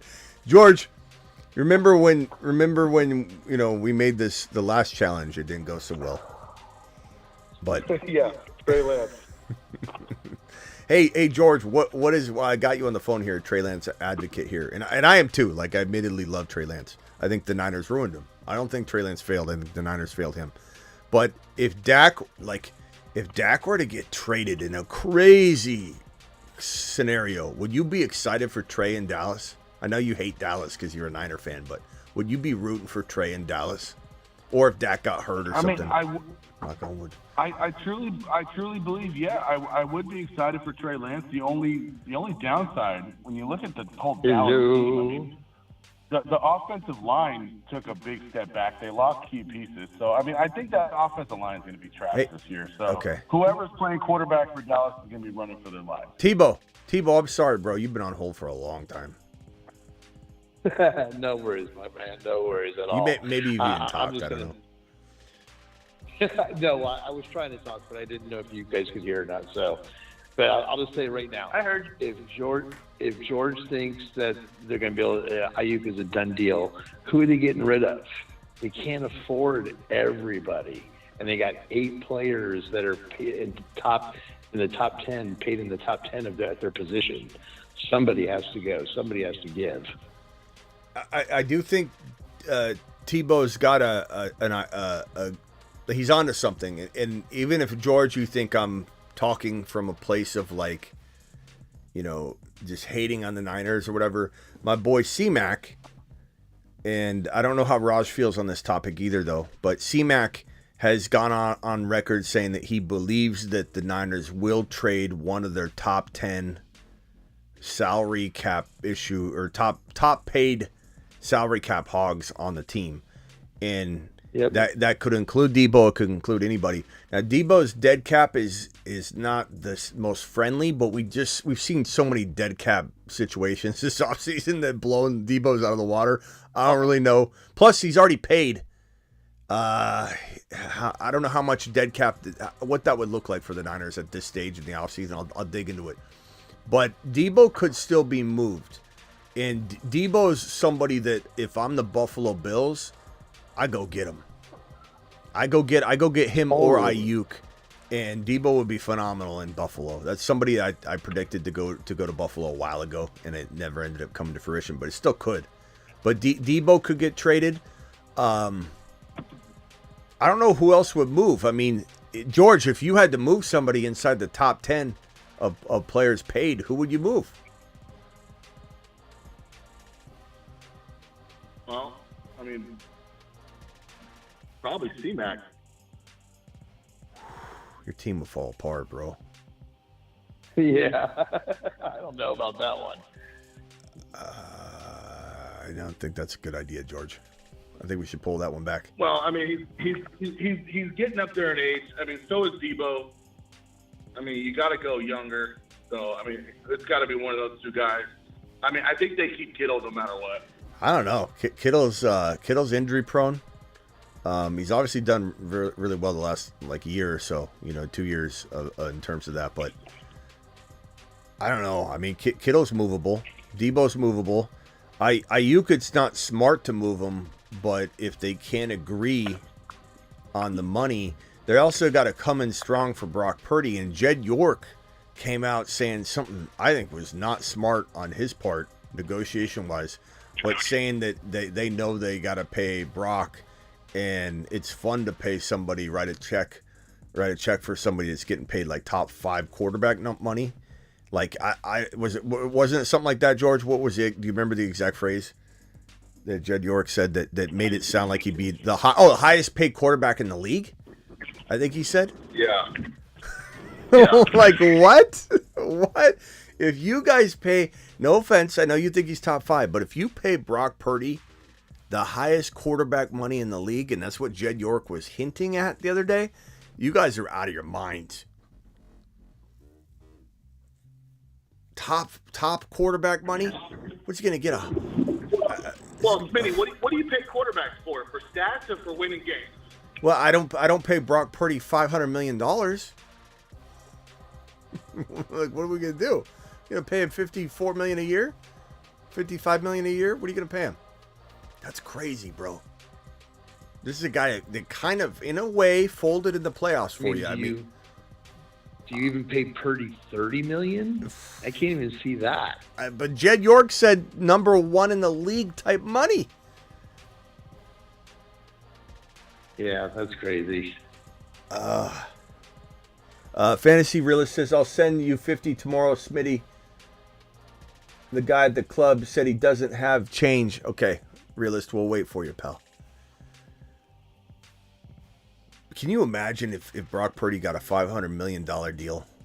$500+ million deal? I don't know. I just think it's more funny that he went to the strip club.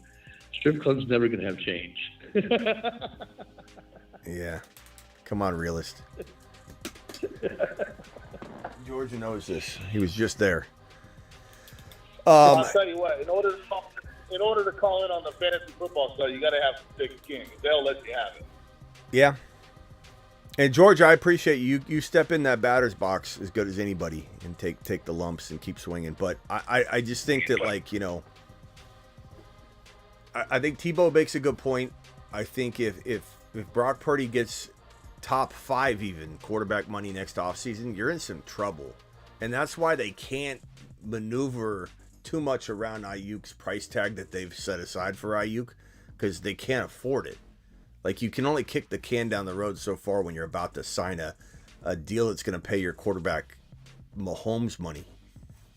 Like that's the cap is fake to a degree, but once you start talking about a Mahomes contract, your wiggle room for at least that year gets shrunk down.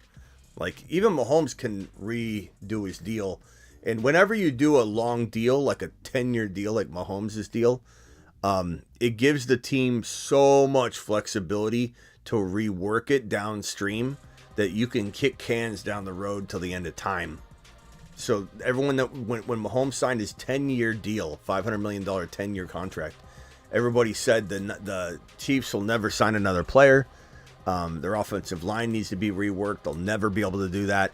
Within like one calendar year, they had solved all those problems. They had an unbelievable rebuilt offensive line. They continue to win. They've got tons of ability to do whatever they need to do at the end of the day. And they can rework Mahomes' contract until Kingdom Come, because it's a 10-year deal. The longer the contract, the more advantageous it is for the team, because it gives them so much kick downstream room. So Brock Purdy could assist the Niners in signing a long-term deal that is able to have that kind of stuff happen. But a lot of these quarterbacks want to sign a 4 or 5-year deal so that they can keep it shorter and get a new fat contract with the adjusted salary cap, and reassess everything, which is smart, financially for these players. But Mahomes didn't care because he was getting such a big bag, and I don't really blame him, I think at a certain point, do you really need, how much more do you need? I don't know. George is a good dude, says Matt O. Needs to call in more. I agree. George, appreciate you, man. Hopefully you didn't take anything offensively. No, never. All right. Dude went to 7-Eleven to try Only and... what? What? He only took offense to what I said. Oh, yeah. Well, a lot of people get offended by Ron. Yeah. Well, hey, Ron, you and me both know, man, that Pittsburgh and the 49ers have a huge rivalry because of the championships won. So, I think you and I will always Yeah, we're up on you in that category too. So. Yep.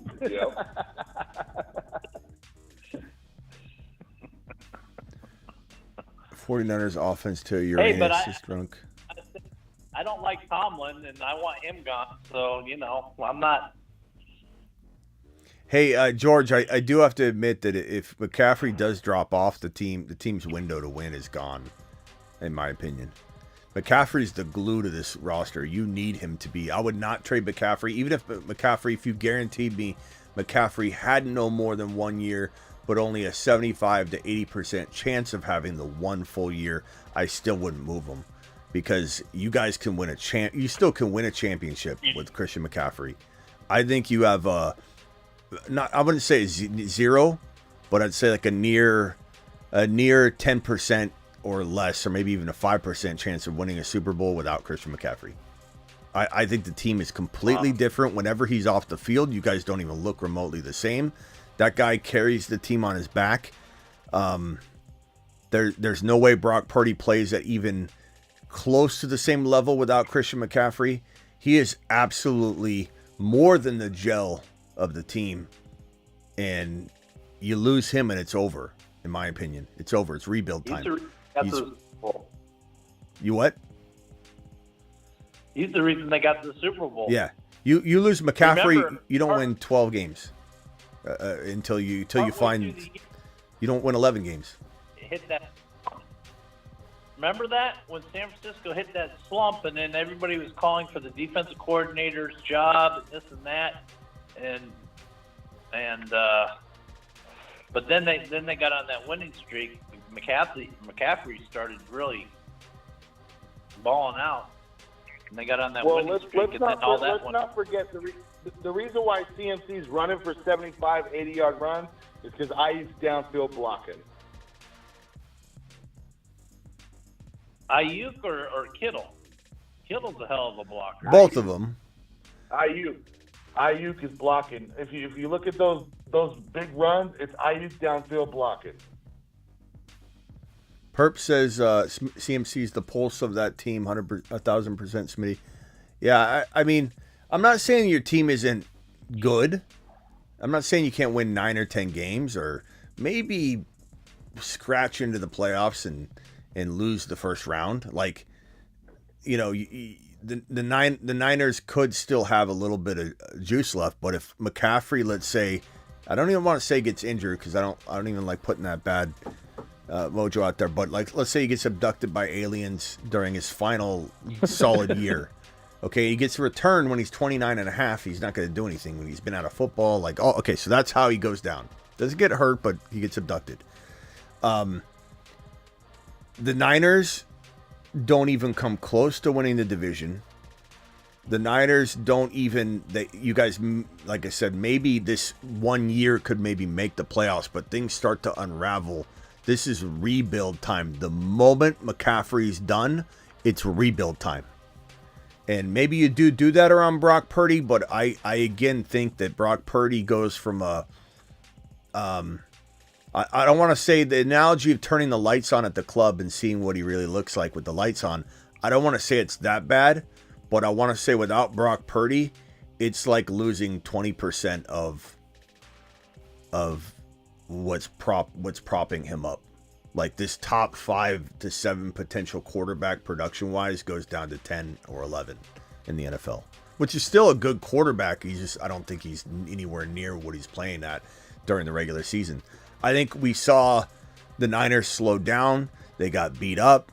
McCaffrey was getting abused. He's being worked all season long. Shanahan doesn't know how to dial back his usage. He's going to break him. I think Shanahan breaks McCaffrey this coming season. And if Brock Purdy's playoff play wasn't an indication that, he's got some things he's still got to work on, then I don't know what is. And you're going to have Aiyuk maybe sit out an offseason and not build that rapport with them. They still got a lot of rapport to build. Niners immediately become... Why did San Francisco let Darnold go? He wasn't good. He's supposed to be like the best in San Francisco history, according to that reporter. Yeah, he was the best. He had the best football. He threw the best football in 49er history over Montana, Steve Young, Sam Darnold, according to Matt Mayako, I think it was. Darnold throws the most beautiful football out of anybody that's ever put on a Niner uniform. It's unbelievable. Matto, we'll see you later if you're out of here, or Superfish, whoever's leaving. On that note, I probably should leave too. George, you're a real one. I appreciate you. The chat wants you to call him more often. I agree. I appreciate your attempt to go to 7-Eleven. That was stand up of you. And you just send it whenever you can and when you want. If you want, no pressure to even do it. And if you do and you want to adjust the prediction, let me know when you send that over. I use top 5, baby. Top 5.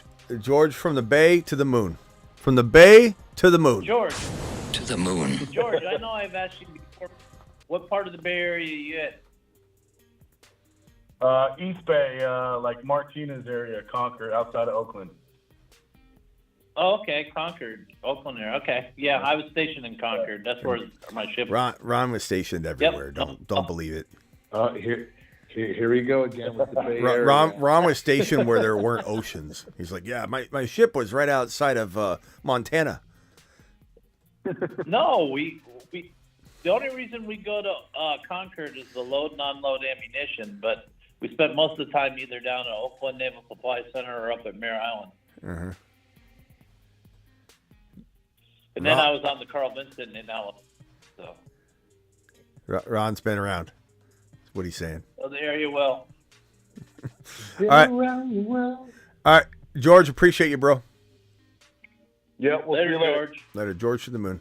Tebow, anything else, Tebow? Yeah, let's close it off with a $50 bold prediction from me here. And we're going to go with I like this. Pickens has a better season than Drake London. Boom. Is that bold enough, though? Put it on. I'm not trying to change anyone. It better be if Pickens is being drafted in the 5th round and London is the second rounder. Yeah. I would say it's pretty damn bold. Hey, that was a good rebuttal. I just hope people remember that at the end of it all, and they're like, Pickens is. We knew he's going to be good. You know what I mean? That's only people are fickle like that. All right, That's true. This one is. Did you drop this already? Did I miss it? Purdy. No. I'll PayPal you. So I need your PayPal. Okay. Smitty at, and then use the fantasyfootballshow.com. Purdy decision making is top 3, not his arm, says John. John, I'm sorry I didn't see the super chat earlier.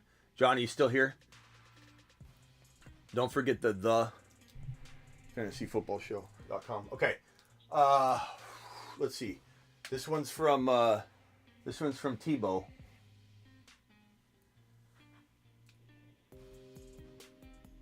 Put it on the board. Tebow, what's your YouTube handle again, bro? It's like my full name, but just put TEBOW. That's the easy way. TEBOW? Okay. Yep. All right. And you're saying Pickens? Tebow's in that too. Pickens? Aren't you in space, Tebow? What's that, Ron? Aren't you in the Bay Area also? Yeah, no. I'm just down the road from our buddy George there. All right, bro. I got you. Yeah. I got you on the board. Tebow, 4-9. It's still 4-9 for me. Yeah, I'm going off my time. 4-9, April 9th. Tebow Pickens outscores London. Points. That's going to be a close one, I feel. That's going to be yeah, a close one. That's because I think I think London's going to have a year, but I think also with what we did with our quarterbacks, I think Pickens has the potential to have a big year too. So yeah, Tebow, I'm not. John, appreciate that super chat, by the way. John, I'm sorry it took me so long to see it. John said Purdy decision making top 3, not his arm. I don't disagree that he's got good decision making. He's very smart. Like Purdy stepping in and knowing the entire playbook. Remember when he was thrusted into the lineup and Purdy just knew everything right away. Like he's very smart. I would say I wouldn't say top 3 smarts, but I would say like he's absolutely a top 5 to 10 quarterback in his head mentally, like picking up the game, schemes, all that stuff. Like he's very, very intelligent. Decision making, I mean the playoffs he was spotty. He was very spotty. I would not call him top 3, but I would say like there's potential there, a lot of potential. And then his arm's average. Yeah. So I think he was a lot like Burrow qualities as far as keeping his composure, though. Overall. True. I will give him that. Like most people that made the mistakes he made would have folded, and he kept like the fact that Purdy had those game-winning drives, like especially the one against the Packers, I believe. That was an amazing, calm, collective capability he had, where he had already kind of crapped the bed, and then he tucked it and ran and made all that decision-making, count. And so, yeah, I will give you that. There's a weird combination of strong, amazing ability and talent. It's just I don't know what he looks like. Like I said, I don't know what he looks like once the Christian McCaffrey lights come on and he's not there anymore. Tebow, you still there?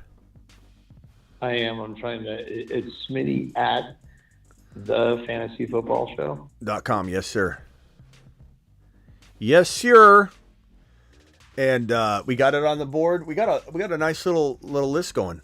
I'll read them off real quick while Tebow handles that. And again, if anybody wants to be a part of this, all you're doing is you're dropping a $50 bold prediction, a $50 super chat, or you can PayPal it or whatever. I even have Cash App or whatever. But if you win this, and the chat will decide who wins, I'll probably read them off, and we'll on the phone line collectively with like 3 or 4 or 5 people like we're on right now, figure out which ones we're going to pull in just by reading them off.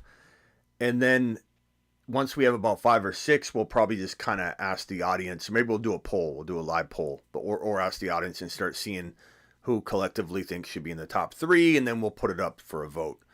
And the winner gets to co-host a show with me. You can do it on the phone without your picture if you're camera shy. You can do it just like this, where I have your avatar up. But you can be on screen with me. We start the show together, and you're going to co-host at least a 30-minute part of a show or whatever, or we do a 30-minute show. And then there'll be some other prize. I just haven't got all the prize stuff worked out yet. Perps, what's going on? Oh, yeah. Okay. Hey, so, anybody Signed, out sealed, there and like delivered.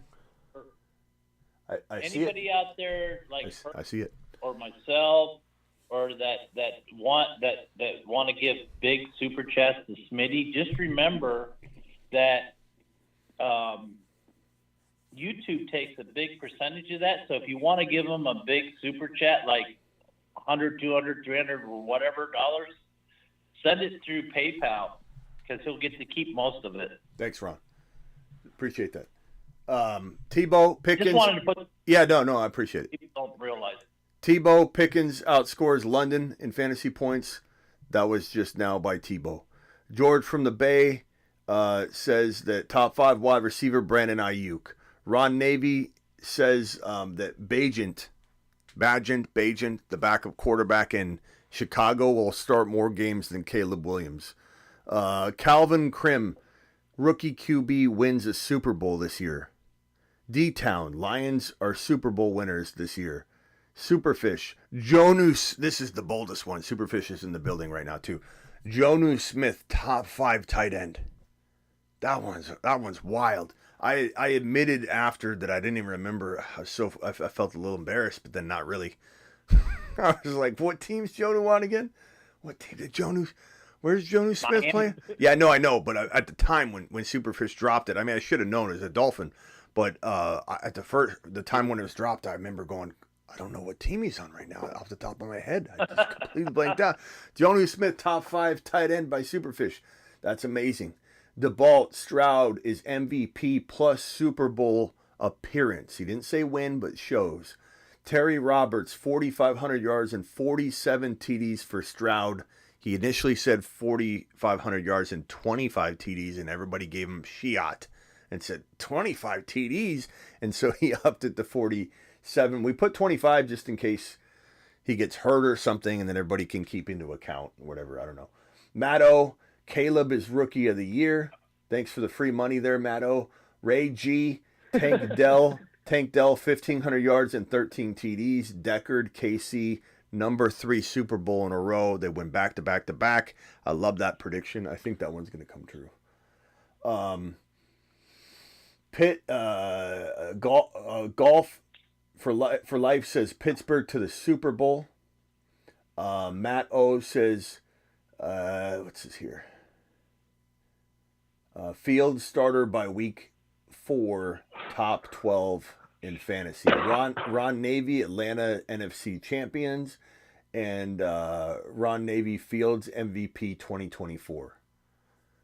Which that one's kind of wild too, because Ron, you did say Fields was a backup quarterback the day you got him, and sometimes Ron needs a little time to digest when he's upset. So like we won't hold it against him, but I remember Ron was right before Fields was acquired, wasn't it? We were arguing about Fields, and you said he's a backup, but you love him now. he's part of the family. He's part of the family now, the Pittsburgh family. I love him. He's cute, Ron. No, I said I was kind of more upset, anti at first, but then I said, I mean, both of them for what they got them. I mean, they stole both quarterbacks. They got Denver paying Russell's contract. Smart. And they stole Fields away from. I mean, Con owns. Con man. I mean, he just owns. He con man. And he takes whatever he wants from Chicago. Yeah. He's a con man. He's got to watch out. Police are looking for him. That guy's a con artist. Maybe we can get Chicago's 9th overall pick somehow. Anybody wants to be a part of this? Drop your $50 super chat, or like Ron said, you can PayPal it. There's Cash App. There's Venmo if you need to. Let me know. But you're giving to the show, and then you're getting into a big contest, and you're trying to beat everybody in your bold predicting. So anybody who wants to drop one, I see a lot of you dropping bold predictions, but obviously you can't go on the board without the $50 hauler. So let me know if you want in. And you can do this at any time during the off season. Like Philly, this is a good one, bro. You should claim this one before somebody claims it. Barkley leads the league in rushing.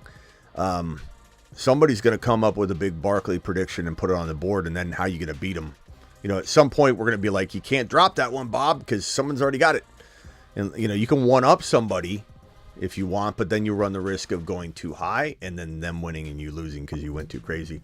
Fields is a star in the making, says Peanut Butter and Jelly. Pickens in Washington.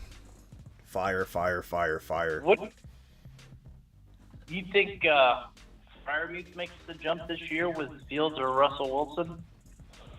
I think either one. I mean, both. Maybe. Yeah, maybe. I don't. He has everything. He's got a quarterback now. Yeah, you got a little bit to prove to me, I think, to trust him, but certainly possible. Certainly possible. He catches pretty much everything thrown, but he's not. He wasn't used as much last year, but it is what it is. All right, broskies. We don't no longer have stuff. Tebow, appreciate you, bro. Ron Navy, appreciate you. I'll see you guys tomorrow. Right on. It is tomorrow. Yeah, it just turned tomorrow for me. It is. Well, it was. And it's turning tomorrow for me. It's actually not tomorrow yet. I got 30 seconds. It's 1:30. No, 2. It's almost 2 here. It's 1:59 here. All right. See you boys later. See you tomorrow. Today. Later. Earlier. Later, Smitty. Later. Later, Tebow. Later, Tebow. Nice job with the chat. I got your super chat. Thank you, Tebow. Appreciate you. Later. Right on, brother. Right. George from the Bay is going to be sending his in tomorrow. His Aiyuk one. What a stand-up guy George is. Going to the 7-Eleven to try and load up that pay. I don't understand what he was doing. Like 7-Eleven, load up the PayPal card. I didn't realize you can go to 7-Eleven and say, put this on my PayPal. I didn't really realize. But that's cool. I imagine Perps at some point's going to get on this board. he's kind of falling back, waiting. Perps is strategic. He's letting a few of these hit the board, and then he's going to come in and swing in and up somebody's. Probably Ron's. He's probably coming for one of Ron's predictions. But you got to be careful, because when people try and one up somebody, they go way too high. Somebody's already gone bold, and someone goes so bold that it's not going to land. But I could see Perp stepping on something Ron did. All right, appreciate you all. I'll see you all later. Underdog Fantasy promo code Smitty. Ron says go draft. So yeah, certainly you guys can go draft on Underdog using code Smitty.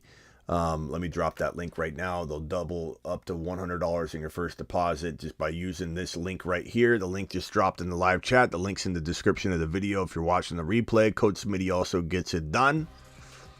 Underdog Fantasy helps me do what I do as well, so you're supporting me. And don't forget Grindhouse. They are a big sponsor here on the channel. They're back for 2024. And there's some more exciting news coming about Grindhouse, so hang tight on that. But Grindhouse to the moon, grindhouse.com, grindhaus.com. Appreciate you all. I'll see you tomorrow, a.k.a. later today, whatever the hell you want, however you want to describe it. See you all later. Live Monday through Friday at 8 p.m. Eastern, every single Monday through Friday. So see you all tomorrow for that, or later today for that. And I'm live whenever big news breaks, which is kind of this random emergency live stream here on several different pieces of news relating to Dak, to Caleb, to Diggs, and to Malik Nabers potentially being eyeballed by the Indianapolis Colts. See you all later.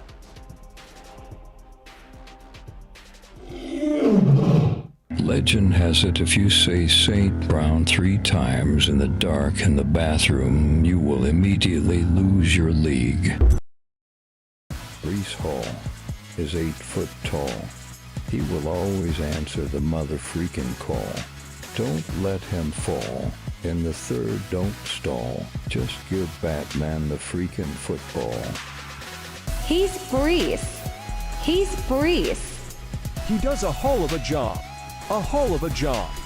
A whole of a job. Brees Hall, please report to the moon. Ki dasa hale ba